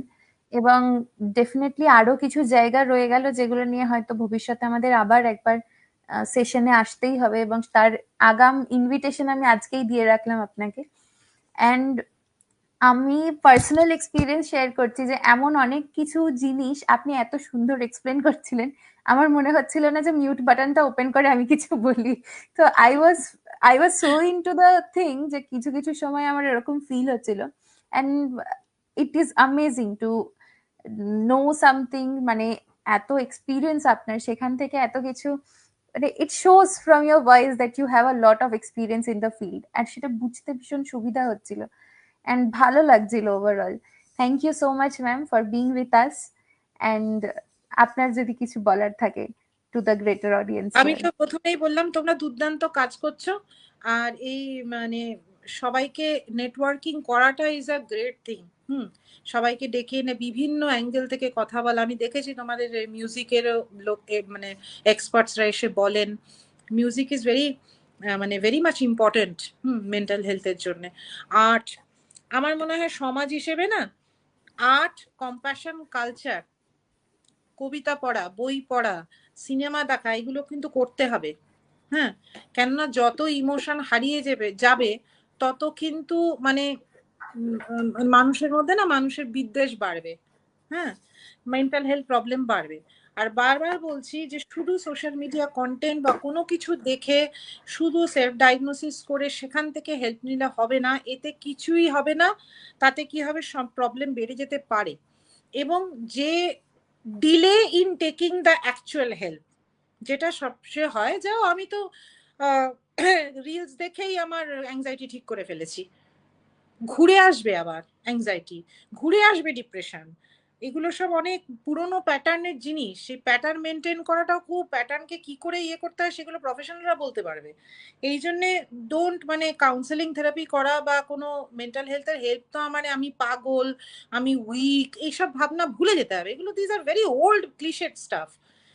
বিদেশে তো বলেই যে একটা বাচ্চার বাবা মা থাকলেও না থাকলেও একটা করে থেরাপিস্ট আসে সবার। তো তারা তো মনে করছে না আমি পাগল, ইয়ে কি কোনটা নর্মাল কোনটা অ্যাবনর্মাল সেটারই ডেফিনেশন অনেক বৃহত্তর। কাজেই মানে let go of the stigma. আর যেখানে আপনি আছেন সেখানকার লোকাল প্রফেশনাল যারাই আছেন, সাইকিয়াট্রিস্ট বা ক্লিনিক্যাল সাইকোলজিস্ট, কাউন্সেলিং সাইকোলজিস্ট, তাদের সাথে কন্ট্যাক্ট করুন, কথা বলুন। জাস্ট সোশ্যাল মিডিয়ার উপর অনলি ডিপেন্ড করবেন না, এটাই আমার বলার আর কি।